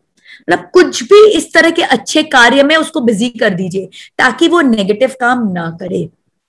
तो अचेतन मन क्या है, दिशाहीन है, और जब वो एंगेज नहीं रहता तो क्या करता है, नेगेटिव प्रोग्रामिंग में लग जाता है। तो हमें क्या करना है, उसे नेगेटिव प्रोग्रामिंग से बचाना है। कैसे, उसके उस खंबे को गाड़कर। अब तीसरा, नो डिफरेंस बिटवीन फैक्ट और फिक्शन। अचेतन मन को यथार्थ और स्वप्न के बीच का अंतर नहीं मालूम। वो हर चीज को यथार्थ ही सोचता है, सत्य ही सोचता है। जैसा कि मैंने बताया था, बहुत सारे न्यूरॉन्स के बने हैं। तो जब भी हम कोई कार्य करते हैं तो क्या होता है, एक सारे न्यूरॉन्स एक दूसरे से जुड़ते हैं और एक न्यूरल पाथवे क्रिएट कर देते हैं। तो कोई भी कार्य के लिए एक न्यूरल पाथवे क्रिएटेड होता है। तो जब हम वो कार्य करते हैं तो भी वो न्यूरल पाथवे ट्रिगर होता है, और जब हम उस कार्य के बारे में सोचते हैं तो भी वो न्यूरल पाथवे ट्रिगर होता है।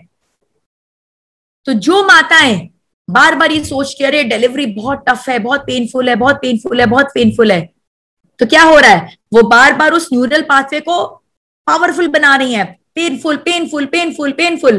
तो क्या होगा, जब जाएंगी तो कुछ ना कुछ ऐसा कार्य खुद से ही कर देंगे कि पेनफुल हो जाए, क्योंकि आपका न्यूरल पाथवे स्ट्रेंथन होता जा रहा है। वो न्यूरल पाथवे फैक्ट और फिक्शन के डिफरेंस को नहीं मालूम। एक रिसर्च हुआ था जिसमें एक स्कूल ने क्या किया, अपने बच्चों को 2 टीम में डिवाइड कर दिया, टीम ए और टीम बी। दोनों फुटबॉल की टीम थी। टीम ए को उन्होंने क्या किया, सिर्फ और सिर्फ कोचिंग दी, फुटबॉल खेलने की प्रैक्टिस कराई।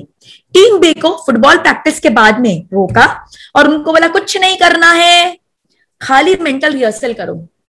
जो जो तुमको ट्रेनिंग में सिखाया गया कि बॉल को कैसे पास करना है, कैसे क्या करना है, कैसे गोल करना है, जो भी हमने सिखाया उसको खाली क्या करो, मेंटली रिहर्स करते जाओ।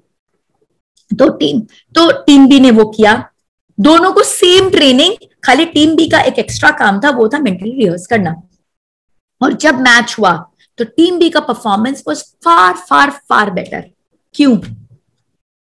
क्योंकि टीम बी ने अपने उस न्यूरल पाथवे को स्ट्रेंथन कर लिया था, बहुत पावरफुल बना लिया था, इतना पावरफुल बना लिया था कि जब वो रियल लाइफ में रिप्ले हो रहा था, it was very easy for them, very easy, very easy. मैं आपको अपना एग्जांपल दूंगी। जब मैं अपने बेटे को जन्म दे रही थी तो मेरा डिलीवरी का प्रोसेस बहुत टफ था, क्योंकि 9th मंथ में सडनली मेरा वाटर बैग बर्स्ट हो गया आधी रात को। मुझे रात के 2 बजे हॉस्पिटल लेके जाया गया। डॉक्टर रात को 2 बजे आए और मैंने उनसे पूछा भाई क्या हो रहा है, कोई तब तक मुझे समझ ही नहीं आ रहा था हो क्या रहा है। तो उन्होंने कहा कि बस हमें डिलीवरी करनी होगी। और 2 दिन पहले मैं डॉक्टर से मिलकर उन्होंने कहा था कुछ 15-20 दिन का और समय, आराम से डेट निकालना और हम डिलीवरी करेंगे। डिलीवरी करने वाले कब करनी है? बोले कब करनी है मतलब कि अभी करनी है? तो मेरी एकदम सिट्टी पिट्टी पूरी गुम हो गई। फिर बहुत टेंशन हो गया। पता चला उस हॉस्पिटल में उनके पास बिकॉज वो तैयारियां नहीं थी, मुझे दूसरे हॉस्पिटल में शिफ्ट किया गया and it was very very traumatic experience, बहुत घबराहट थी।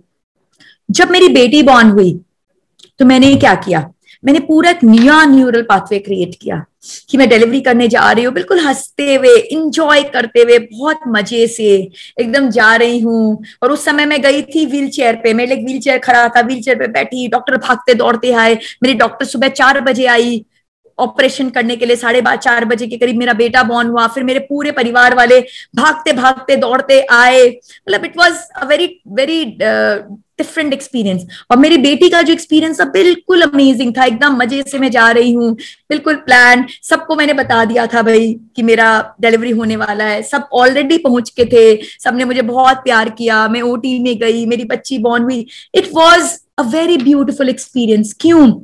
सेम वही हॉस्पिटल था, वही चीज थी, वही सब था, क्योंकि मैंने पूरा रिप्रोग्राम कर लिया। तो मेरे हस्बैंड ने कहा भी कि सोनल लगता है तुमने अपनी सारी चीज को रिक्रिएट किया है।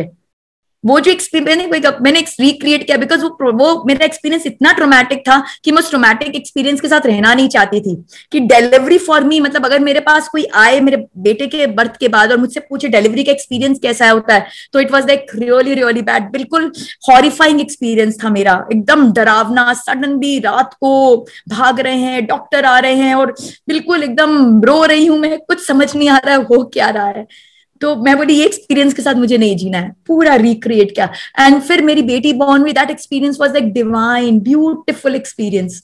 तो वो पूरा रिक्रिएट हुआ। So this is neural pathway. आप भी इस तरह से पूरे अपने एक्सपीरियंस को बनाएं और मैं आपको गारंटी देती हूं अगर आप सही तरीके से इसको फॉलो करोगे जो मैं आपको बता रही हूं। अब नेक्स्ट स्लाइड में इसको कैसे अचीव करना बताऊंगी मैं आपको, अभी तो मैं सिर्फ आपको सारी बातें बता रही हूं ताकि आपका माइंड क्लियर हो कि चीज वर्क कैसे करें। क्योंकि अगर मैं जानू ही नहीं कि मेरे मोबाइल में फीचर्स का वर्क कैसे करता है तो मैं उसको यूज कैसे करूंगी।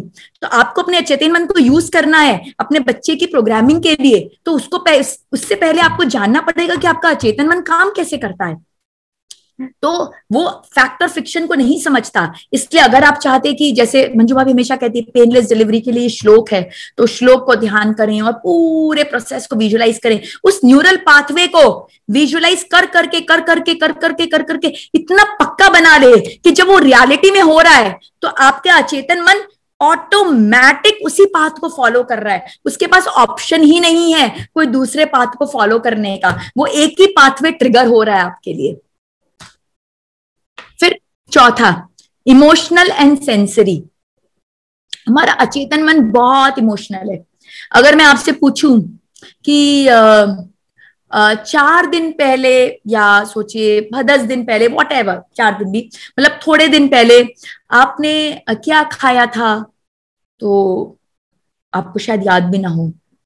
बट अगर मैं आपसे ये पूछूं कि आपने अपने पिछले बर्थडे पे क्या खाया था, तो आपको पूरा याद होगा। अगर मैं आपसे ये पूछूं कि 4 दिन पहले कैसी फीलिंग थी आपको सोचना पड़ेगा 4 दिन पहले क्या कर रही थी मैं, खुश थी क्या, नहीं थी क्या। लेकिन अगर मैं पूछूं कि जिस दिन आपको न्यूज मिली आपकी प्रेगनेंसी की, तो आपको कैसी फीलिंग थी, तो आप 1 सेकंड में बता दोगे बिल्कुल मूवी की तरह बताओगे, सिर्फ एक वर्ड में नहीं बताओगे, बिल्कुल बताओगे हो आप कितने खुश थे और कितना एक्साइटमेंट था और सबने आपको कितना कॉन्ग्रेचुलेट किया था और आप कितने हैप्पी हो गए थे, ब्ला ब्ला ब्ला। और आज ही नहीं, आज से 20 साल बाद जब शायद आपके बच्चे भी बॉर्न के बच्चे भी अगर होने वाले होंगे, तो भी आप क्या करोगे? तो भी आप बताओगे कि पता है जब तुम्हारे बॉर्न होने की न्यूज मिली थी मुझे, तो इस तरह से हमने किया था। तो आप ऐसे बताओगे।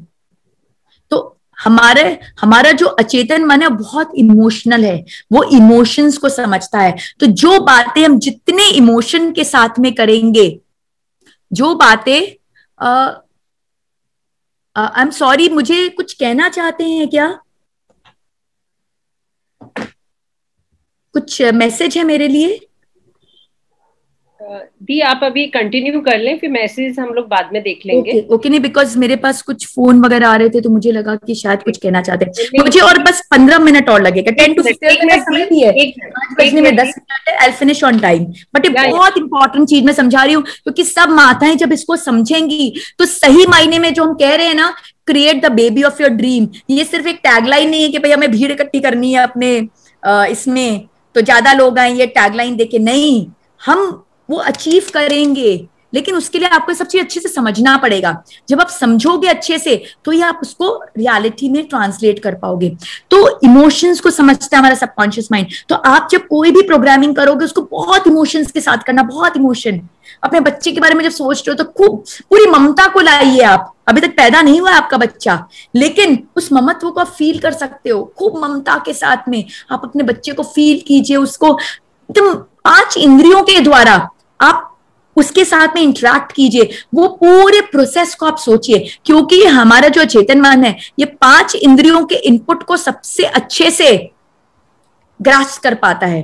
तो हमें कुछ भी अगर विजुअलाइज करना है तो हमें अपने 5 इंद्रियों से विजुअलाइज करना है, 5 इंद्रियों से और इमोशन से। जितना इमोशंस आप डालोगे ना वो उतना। अब कोरोना का इतना प्रॉब्लम क्यों हो रहा है सब माताओं को?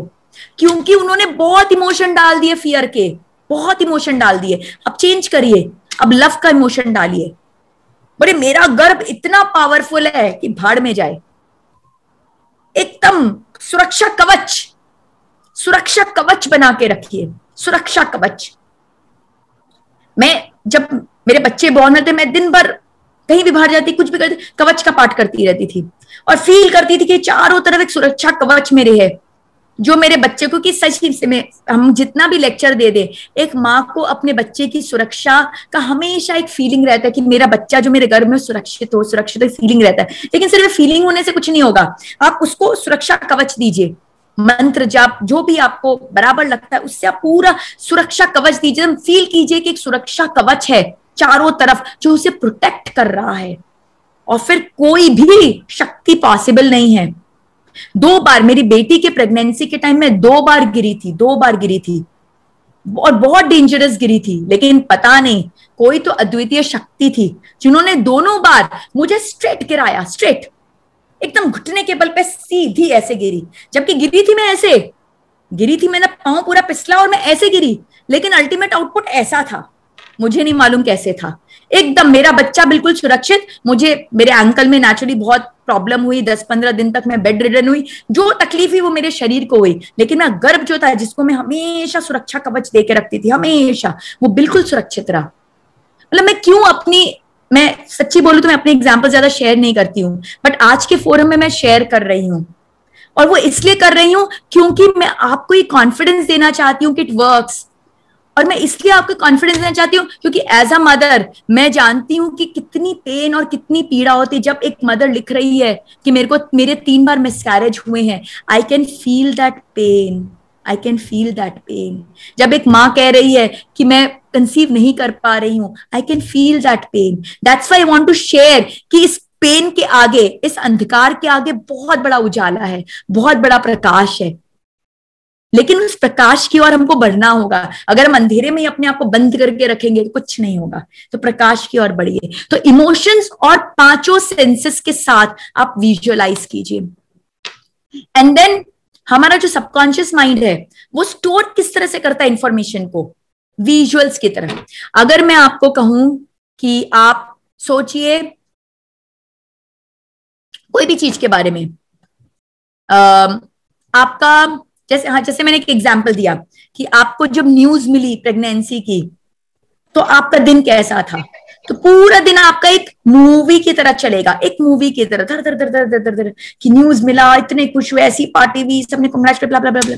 तो हमारा जो सबकॉन्शियस माइंड है वो बिल्कुल स्टोर कैसे कर रहा है, एक मूवी की तरह कर रहा है। तो आपको जो विजुअलाइज करना है एक मूवी की तरह करना है, इमोशंस के साथ, पांचों सेंसेस को यूज करके और एक मूवी की तरह। और फिर नेक्स्ट क्या है, subconscious mind subconscious mind lives in the present moment. हमारा जो सबकॉन्शियस माइंड है वो इसी मोमेंट को सत्य मानता है और न्यूरल पाथ को वो इस तरह से एक्टिवेट कर रहा है कि वो जैसे अभी हो रहा हो। तो इसलिए बहुत इंपॉर्टेंट है कि हम जो चाहते हैं उसकी प्रोग्रामिंग करें, क्योंकि प्रोग्रामिंग पक्की होती जाएगी। Finally it does not understand no और एनी डाउट।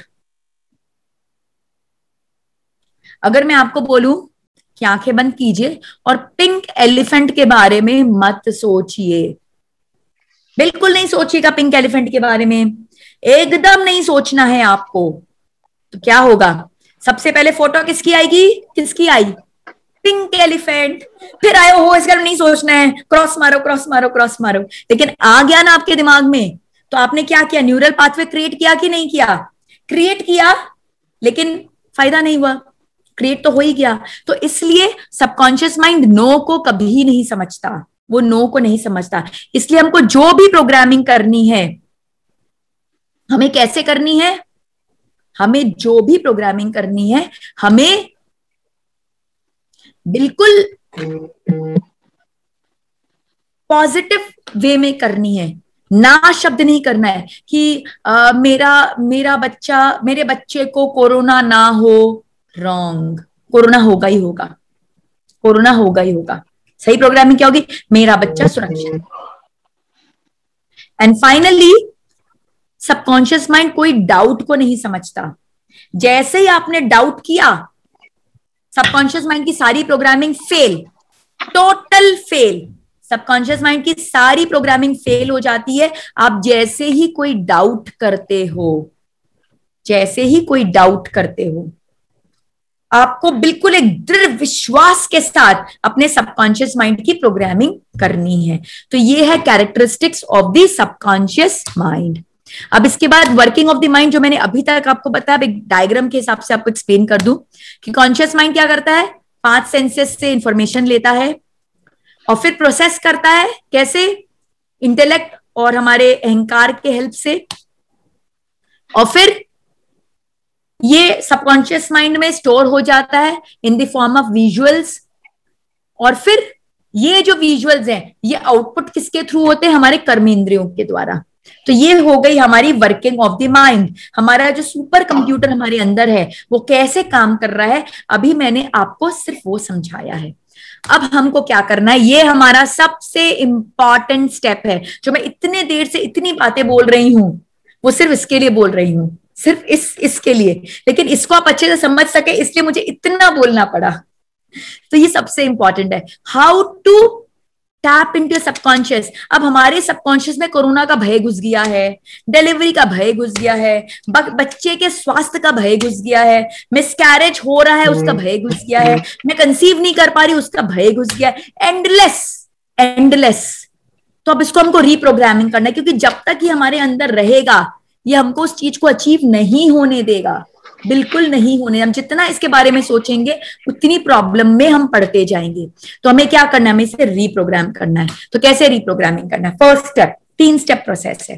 फर्स्ट स्टेप मैं चाहूंगी सब बहुत ध्यान से सुने, और जब ये स्लाइड पूरी फाइनल होना तो इसका स्क्रीनशॉट ले लें और एकदम चिपका लें आप, ताकि आपके दिमाग में घुसता जाए बार बार कि मुझे ऐसे करना है, ऐसे करना है, ऐसे करना है। तो फर्स्ट स्टेप है गेट इनटू अल्फा मोड। अब अल्फा मोड क्या है, हमारे अंदर डिफरेंट फ्रीक्वेंसीज है जिसपे हम काम करते हैं, बीटा, अल्फा, थीटा, डेल्टा, ऐसे डिफरेंट फ्रीक्वेंसीज है। हमारा जो कॉन्शियस माइंड है, चेतन मन, वो वर्क करता है बीटा फ्रीक्वेंसी पे, एकदम हाई फ्रीक्वेंसी, बिल्कुल सांसारिक कार्य के लिए वही फ्रीक्वेंसी चाहिए होती है। और हमारा सबकॉन्शियस माइंड काम करता है अल्फा फ्रीक्वेंसी पे, जो जब हम मेडिटेशन के स्टेट में जाते हैं, जो एक शांत चित सच्चित आनंद की अवस्था जो होती है, वो ये अल्फा स्टेट होता है।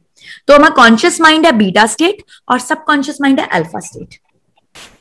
अब प्रॉब्लम क्या है? प्रॉब्लम इस पूरे प्रोसेस में ये है कि कॉन्शियस माइंड बहुत ट्रस्ट करता है, मतलब कॉन्शियस माइंड क्या राजा है, लेकिन उसको बहुत विश्वास है किस पे? ईगो और अहंकार पे। वो सारी इंफॉर्मेशन उनको भेज देता है क्योंकि वो अंधविश्वास करता है उन पर। उसको समझ ही नहीं आ रहा है कि वो सब गड़बड़ कर रहे हैं, और गड़बड़ करके जो उनका मेन, जो उनका बोलते हैं ना आदमी है, सबकॉन्शियस, जो उसका मेन जो है सेनापति, वो उस पर ट्रस्ट नहीं कर रहा। ट्रस्ट किस पे कर रहा है? ईगो और उस पर। और वो जो प्रोसेस करके भेज रहे हैं अपने सेनापति को, सबकॉन्शियस माइंड को, वो सब अंटशंट कर दे रहे हैं। तो हमको क्या करना है? हमको इस प्रोसेस को बाईपास कर देना है। हमको राजा के प्रोसेस को बाईपास करना है, डायरेक्ट सेनापति तक पहुंचना है हमें, जो रियल राजा है। लेकिन राजा को पता है उसके पास पावर है 10%, सेनापति बहुत इंटेलिजेंट है, बहुत पावरफुल है, बहुत हार्डवर्किंग, उसके पास है 90%। तो राजा क्या करेगा? कभी सेनापति तक एक्सेस होने देगा हमारा? कभी नहीं, कभी नहीं, उस तक कभी पहुंचने देगा। उसको पता है कि अरे मेरी सत्ता डामाडोल हो जाएगी जैसे पता चलेगा कि ये रियल किंग मेकर है, सारी बुद्धि तो इसकी चलती है, सारा काम तो यही करता, ये तो झूठ मूठ का सिंहासन बैठा, तो मुझे भगा देंगे। तो कभी नहीं हमको सबकॉन्शियस माइंड तक पहुंचने देगा। तो हमें क्या करना है? हमें बाईपास करना है। हमें राजा वाला जो मार्ग है उसको बाईपास करना है, डायरेक्ट एंट्री करनी है हमें अपने अचेतन मन में। तो डायरेक्ट एंट्री कैसे करेंगे? सिंपल। कॉन्शियस माइंड वर्क करता है बीटा मोड पे, सबकॉन्शियस माइंड वर्क करता है अल्फा मोड पे। तो हम क्या करेंगे? हम अल्फा मोड में चले जाएंगे, और अल्फा मोड में जाकर हम क्या करेंगे? हम अपने डायरेक्ट एक्सेस ले लेंगे सबकॉन्शियस माइंड का। कॉन्शियस माइंड को बाईपास कर दिया और सबकॉन्शियस माइंड में डायरेक्ट एक्सेस लेके फिर तो कोई वो चश्मे की प्रॉब्लम नहीं आई। हम जो प्रोग्रामिंग करना चाहते हैं डायरेक्टली प्रोग्रामिंग कर लेंगे, डायरेक्ट प्रोग्रामिंग। तो इसलिए हमें अल्फा मोड में घुसना है, हमें अपने कॉन्शियस माइंड को बाईपास करना है। तो अल्फा मोड में घुसने के क्या तरीके हैं? ब्रेथ वर्क, डीप श्वास लीजिए। कल मैं ब्रेथ वर्क पे फोकस करूंगी, जब मैं फिजिकल वाला कराऊंगी, इसमें प्राणायाम का सेक्शन आएगा तो मैं योगिक ब्रीदिंग के बारे में बताऊंगी। तो हमें बहुत गहरी श्वास लेनी है। हमारी श्वास जब जितनी गहरी होगी, मैं चाहूंगी आप लोग सब 3 बार गहरी श्वास लो और देखो आपके माइंड पे उसका क्या इफेक्ट आया है।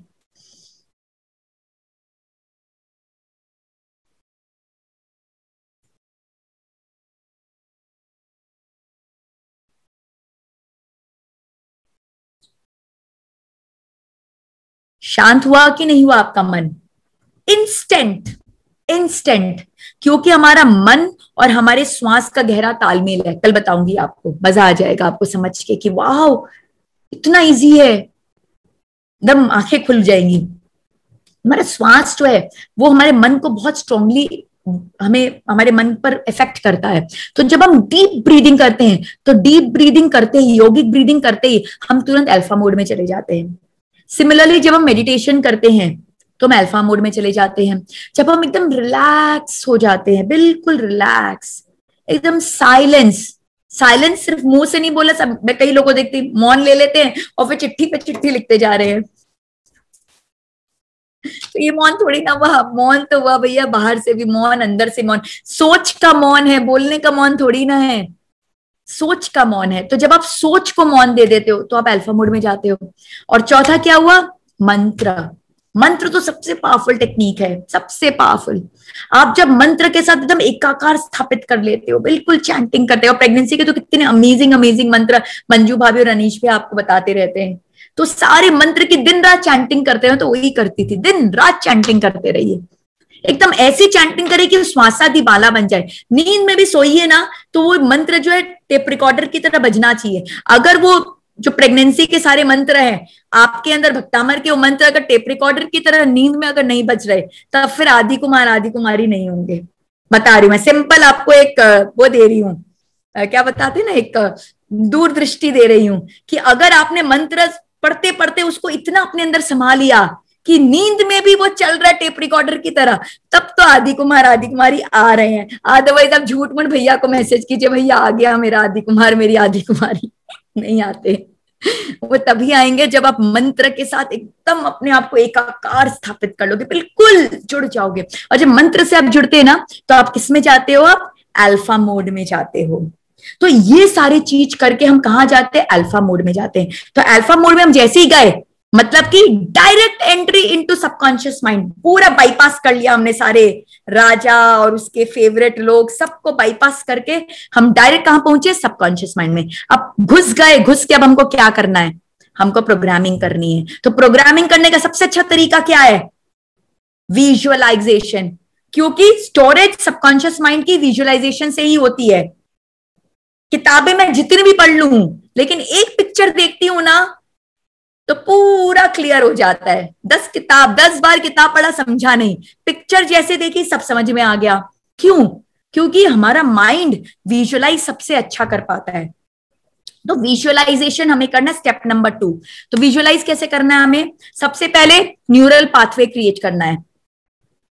जैसा कि मैंने बताया, डिलीवरी होनी है एकदम हैप्पी हैप्पी, बिल्कुल आप जा रहे अपने डिलीवरी के लिए और आपका बैग वैग सब रेडी है, जो जो सामान के साथ होना चाहिए वो लेके आप हॉस्पिटल पहुंचे, आपके सारे फेवरेट लोग पहुंच गए, उसके पहले आपकी मम्मी ने, आपकी मदर इन लॉ ने आपको एकदम आपका फेवरेट खाना सारा खिला दिया कि आहा, आप गई एकदम डिलीवरी के लिए, बिल्कुल मजे से डॉक्टर आई, आप लेटी हंस रही हैं, मंत्रोच्चारण कर रही हैं, बिल्कुल डिलीवरी हो रही है, आप उस पूरे प्रोसेस को इंजॉय कर रही हैं। अरे इतना ब्यूटीफुल, आप क्रिएशन करने जा रही हैं, रोते गाते करेंगी क्या क्रिएशन? क्या हंसते हुए करेंगी? अति खुश है बिल्कुल एकदम, मंत्र आपके अंदर, बिकॉज वो मंत्र श्वासादि माला हो चुका है, नॉन स्टॉप मंत्र चल रहा है आपके अंदर, और आपका बच्चा बाहर आ रहा है, और जैसे वो आदि कुमार आदि कुमारी बाहर आते हैं, ओ माय गॉड क्या खुशी, क्या पूरा परिवार क्या खुश, सब कोई क्या खुश, फेसबुक में सारे फोटो भेजे जा रहे हैं और सब जगह न्यूज फैल गई है, फोन पे फोन बज रहे हैं, मतलब ब्यूटीफुल एक्सपीरियंस। तो न्यूरल पाथवे को क्रिएट कीजिए बिल्कुल विजुअलाइज करके। और कैसे क्रिएट करेंगे? 5 सेंसेस के द्वारा, इमोशंस के द्वारा, and full trust and commitment. आपको जरा भी अगर डाउट हुआ, अरे डिलीवरी तो हो रही है लेकिन पेन होगा ना, बस होगा ना, जहां आया मामला गड़बड़, वो पूरा न्यूरल पाथवे बेकार हो गया। होगा ना कभी नहीं सोचना, होगा ही, होगा ही, होगा ही, आपको बिल्कुल पेनलेस डिलीवरी होगी। आपने इतना मंत्रोच्चारण किया, कहां से पेनलेस डिलीवरी नहीं होगी? होगी ही होगी, आपकी नहीं होगी तो किसी की नहीं हो सकती। ऐसे ही सोचना, अगर ये मेरा नहीं हुआ तो किसी का भी नहीं हो सकता, यानी कि फिर ये चीज वर्क ही नहीं करती दुनिया में।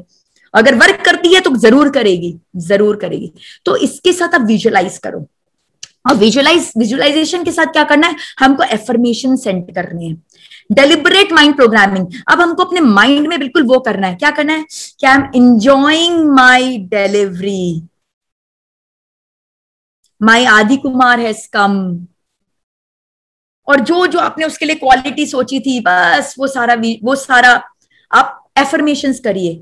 एफर्मेशंस आप अपने सारे लिखिए। मैंने जो बिगिनिंग के स्लाइड में आपको बोला था ना कि फोटो खींचेगा और सारा क्वालिटी के बारे में सोचेगा, तो सब क्वालिटी, क्योंकि उस सब क्वालिटी पे आपको एफर्मेशंस बनाने हैं। सारे फिजिकल क्वालिटी पे एफर्मेशन बनाना है कि कितना हेल्दी है, कितने वेट का आपका बच्चा पैदा हो रहा है, आपको ये भी सोचना है, ये भी सोचना है कितने वेट का आपका बच्चा पैदा हो रहा है, कितना स्वस्थ है, गोरा है, कैसा है, कैसे बाल हैं, किस तरह का है, कैसी आंखें हैं, सब सोचिए, सब सोचिए। अरे सोचने पे कोई रोक थोड़ी ना है, किसने रोका है क्या? ये तो आपका कोई पैसा थोड़ा ना लग रहा है सोचने में। जो चाहिए सब सोच लीजिए, जो चाहिए सब सोच लीजिए, और मिलेगा, आपको मिलेगा, जरूर मिलेगा। तो आप एफर्मेशंस क्रिएट कीजिए। अब एफर्मेशंस कैसे क्रिएट करते हैं? सबसे इंपॉर्टेंट, एफर्मेशन के बहुत इंपॉर्टेंट रूल्स हैं। पहला रूल क्या है? It should be personal. आप एफर्मेशन सिर्फ अपने लिए बना सकते हो, एंड बिकॉज ये बच्चा आपके अंदर है, आपके साथ एकाकार स्थापित किया हुआ है, इसलिए आप अपने बच्चे के लिए कर सकते। लेकिन एक बार ये बच्चा बाहर आ जाएगा तब तो आप उसके लिए नहीं बना सकते एफर्मेशन। तब आप एज अ मदर बना सकते हो, बट उस बच्चे के लिए मत, क्योंकि वो फिर एक इंडिपेंडेंट आइडेंटिटी हो गया। तो एफर्मेशन सिर्फ और सिर्फ खुद के लिए बन सकता है और किसी के लिए नहीं। एफर्मेशन हमेशा प्रेजेंट टेंस में होता है, वर्तमान, क्योंकि हमारा सबकॉन्शियस माइंड वर्तमान में सोचता है, वो ना पास्ट सोचता ना फ्यूचर सोचता, वो हमेशा वर्तमान सोचता है। तीसरा, एफर्मेशन हमेशा पॉजिटिव होना चाहिए, हमेशा पॉजिटिव, कोई कंपैरिजन नहीं, अरे मेरा आदि कुमार उसके आदि कुमार से अच्छा होना चाहिए, बिल्कुल भी नहीं। आपका आदि कुमार आपका है, उसका उसका है, वो आपके कर्मों से वशीभूत होके हुआ है, वो उसके कर्मों के वशीभूत होकर है। नो कंपैरिजन, एफर्मेशन में नो कंपैरिजन। इनफैक्ट कोई भी चीज में लाइफ में कोई कंपैरिजन नहीं। आपको जो चाहिए मांगिए ना, ब्रह्मांड में बहुत है, भगवान के पास छप्पर फाड़ के है, जो चाहिए आपको मिलेगा, लेकिन उससे ज्यादा उससे कम ये सब नहीं करना चाहिए हमें। उसको क्या मिला, उससे आपको क्या लेना देना, उसको उसके कर्मों से उसकी मेहनत के वशीभूत मिल रहा है और आपको आपकी मेहनत के वशीभूत मिलेगा। And fifth is positive powerful emotion. तो इसको लेके हमें एफर्मेशंस बनाने हैं, और वो एफर्मेशंस हमें रोज रोज एकदम मॉर्निंग में हमें जल्दी उठना, जितना जल्दी उठ सके, ब्रह्म मुहूर्त में उठ सके, वेरी गुड। बट यस, कल की क्लास में ये सब चर्चा करेंगे, स्लीपिंग टाइम, वेकअप टाइम। तो जो आपको, बिकॉज आप सब प्रेग्नेंट है, सो आई कैन अंडरस्टैंड बहुत सारे लिमिटेशंस हो जाते हैं, बट हमारा माइंड इतना पावरफुल है, वो सारे लिमिटेशन को क्रॉस कर सकता है। तो मैं चाहूंगी कि आप सब जल्दी उठे। मॉर्निंग सिकनेस वगैरह सब ठीक है, वी कैन ओवरकम इट, कोई ऐसी बात नहीं है। तो जल्दी उठे, उठ के हम इस तरह से अपने आप को भक्तामर चैंटिंग, ब्रेथ वर्क, ये सब करके अल्फा मोड में लेके जाएं। अल्फा मोड में ले जाके विजुअलाइज करें अपने बेबी के ग्रोथ को। मैं परसों के सेशन में ये भी शेयर करूंगी आपसे, first month, second month, third month में किस तरह के बेबी का डेवलपमेंट होता है। तो आप जिस मंथ में, उस हिसाब से आप सोचिए कि हाँ मेरे बेबी का हार्ट बीट हो रहा है, उसके लेग्स आ गए, हैंड्स आ गए। इनफैक्ट मैं तो कहूंगी 1 महीने बाद का सोचा कीजिए। अगर आप 4th मंथ में, तो हमेशा 5th मंथ के बारे में सोचिए, क्योंकि भाई आदि कुमार आदि कुमारी थोड़ा फास्ट ट्रैक तो होंगे ही। तो उस तरह से सोचिए कि भाई कैसा आपका बच्चा पैदा हो रहा है, तो उसको सोचिए और फिर एफर्मेशंस डालिए, प्रोग्रामिंग कीजिए। मेरा बच्चा बहुत हेल्दी है, बहुत हैप्पी है, खूब एंजॉय कर रहा है, कोई कोरोना वोरोना नहीं तब, नो एकदम। और जब वो हैप्पी है तो कोरोना से डरेगा ही नहीं ना। हमें कोरोना शब्द ही नहीं लाना है, हमें पेन का शब्द ही नहीं लाना है। जब वो हैप्पी है, पीसफुल है, इसका मतलब कि वो सब चीजें है ही नहीं। क्लियर? तो ये 3 स्टेप प्रोसेस है आपके सबकॉन्शियस माइंड को वो करने का। तो जो लोग कंसीव करना चाहते हैं वो भी इसी तरह से सोचे कि एकदम मेरा गर्भ जो है बिल्कुल डिवाइन एनर्जी का है, और वो ब्रह्मांड से आत्मा आ रही है, दिव्य आत्मा जो मेरे गर्भ में जा रही है, वो मेरे गर्भ में आ गई है और बहुत खुश है। उस मेरे गर्भ की एनर्जी और आत्मा की एनर्जी में बहुत अच्छा तालमेल है। और इस तरह से हम आगे कर सकते हैं। टाइम बढ़ता जा रहा है, मैं तो कंटिन्यू फॉरएवर कर सकती हूँ। तो लास्ट स्लाइड। सो सबसे इंपॉर्टेंट, आपके अंदर प्योर एंड बर्निंग डिजायर होना चाहिए। यस, मुझे एक दिव्य आत्मा को जन्म देना है, मुझे आदि कुमार और आदि कुमारी की माता बननी है, ये प्योर एंड बर्निंग डिजायर होना चाहिए। जब तक ये डिजायर नहीं होगा ना, ये सब कुछ नहीं होने वाला है, कुछ नहीं होने वाला है। माँ तो बहुत बनती, बोली ना, रोज 80,000 बच्चे पैदा होते हैं, उनमें से एक आपका भी हो जाएगा। बट आपको अगर कुछ स्पेशल बनाना है तो ऐसी बर्निंग डिजायर होनी चाहिए। दूसरा, आपका एक एक्शन प्लान होना चाहिए। यस, इसको अचीव करने के लिए मुझे क्या क्या करना है, इसलिए मैंने ये मेंटल वाला स्लाइड सबसे पहले लिया। अब मैं फिजिकल, इमोशनल, स्पिरिचुअल वो सब जब डिस्कस करूंगी ना, तो उसमें बहुत काम निकलेंगे। फिजिकल में बहुत मेहनत करनी है आपको, योगासन करने हैं, प्राणायाम करने हैं, डाइट पे ध्यान देना है, बहुत कुछ करना है, स्लीप साइकिल्स पे ध्यान देना, सब कल बताऊंगी। तो आज मैंने इसलिए आपको ये सब बताया कि कल जब मैं वो सब बताऊंगी तो आप खुद जज करना मैं क्या कर रही हूँ और आइडियली मुझे क्या करना चाहिए। तो अब उसको अचीव करने के लिए मेरा एक्शन प्लान क्या है। तो what is your action plan? आपको एक्शन प्लान बनाना है और उस एक्शन प्लान पर बिल्कुल फेथ रखना है। No plan B, no plan B. मेरी जब बेटी बॉर्न हो रही थी तो बस मेरे को बिल्कुल फिक्स था, मेरा एक बेटा होगा और मेरी एक बेटी होगी। बट सारी दुनिया की एस्ट्रोलॉजी ने क्या कहा था कि भाई सोनल के 2 बेटे होंगे। मेरे फादर इन लॉ बहुत प्यार करते हैं, वो मेरे पास आए एकदम मेरी डिलीवरी के 1 दिन पहले, बोले बेटा तुम प्लीज सैड नहीं होना, तेरे को बेटा होगा। मैं बोली पापा अब देखा जाएगा, अब कल तो हो ही रहा है, पता चल जाएगा। मेरा क्या प्लान सीजर था, तो मुझे पता था। और पापा ने एकदम उसका नाम भी रख लिया कि भाई बड़े का नाम ये, छोटे का नाम ये, और सबको फोन करके बोल दिया भाई कल सोनल को तो ये बॉर्न हो रहा है। लेकिन मेरे को जब बॉर्न हुई तो जैसी बेटी मुझे चाहिए थी वैसी बॉर्न हुई। तो मैं जैसी स्ट्रेचर में बाहर आई, मेरे पापा दौड़ के मेरे पास आए, मेरे फादर इन लॉ, और कान में मुझे बोले कि सोनल तुम जीत गई। तो नो प्लान बी। मैंने सोचा कि मुझे बेटी चाहिए और बेटी हुई, क्योंकि मैंने आह्वान ही बेटी का किया था। आवानी बेटी का किया था तो कुछ और कैसे हो सकता था। मुझे दृढ़ विश्वास था कि बेटी ही होगी, और हुई, जबकि पूरा एस्ट्रोलॉजी ने बेटा बेटा बेटा लिखा था। बट एस्ट्रोलॉजी फेल हो जाती है आपके मन के संकल्प के सामने, बिकॉज एस्ट्रोलॉजी एवरीडे चेंज होती है। आपके जैसे संकल्प बदलते हैं, एस्ट्रोलॉजी बदलती है। एस्ट्रोलॉजी आपकी गुलाम है, वो आपके ऊपर चलती है। आप खुद अपनी डेस्टिनी लिखते हो, एस्ट्रोलॉजी आपकी डेस्टिनी नहीं करती। वो तो आपके मन के हिसाब से अपनी डेस्टिनी को बदलती जाती है। And finally, be detached. कर्मण्येवाधिकारस्तु मा फलेषु कदाचन। आप इतना कुछ कर रहे हो, लेकिन इतना करने के बाद में आप अटैच नहीं होना, अटैच नहीं होना। क्योंकि जैसे आप अटैच होंगे ना, क्या होगा, नेगेटिव इमोशंस आ जाएंगे, आप भटक जाओगे। आपका काम क्या है, एक योगी का काम होता है सिर्फ कर्म करते जाओ, कर्म के फल के बारे में सोचो नहीं। कर्म अगर श्रेष्ठ हैं तो फल श्रेष्ठ होना ही है, द एंड। लेकिन ध्यान फल पर नहीं। जहां ध्यान फल पर होता है वहां कर्म भटक जाता है, कर्म की क्वालिटी गड़बड़ हो जाती है। मुझे सर्वश्रेष्ठ कर्म करना है, बस बात खत्म। मेरा काम सिर्फ कर्म करने का है, फल देना का काम उनका है। वो अपना काम करे, मैं अपना काम करूं। मैं उनके काम में क्यों पड़ जाऊं बीच में। तो कर्मण्येवाधिकारस्तु मा फलेषु कदाचन। इतना कुछ करके आप एकदम डिटैच हो जाओ, अपना काम करते जाओ। आदि कुमार आदि कुमारी को आना होगा, वो आएंगे ही आएंगे। आपके पास नहीं आएंगे तो किसके पास आएंगे। इतना पवित्र गर्भ उनको और कहाँ मिलेगा, आएंगे ही आएंगे। तो finally, get ready to create the child of your dreams. इसके साथ आज के सत्र को मैं यहीं पे ही विराम देती हूँ कि सब तैयार हो जाइए सीट बेल्ट लगा के, yes, to create the best creation.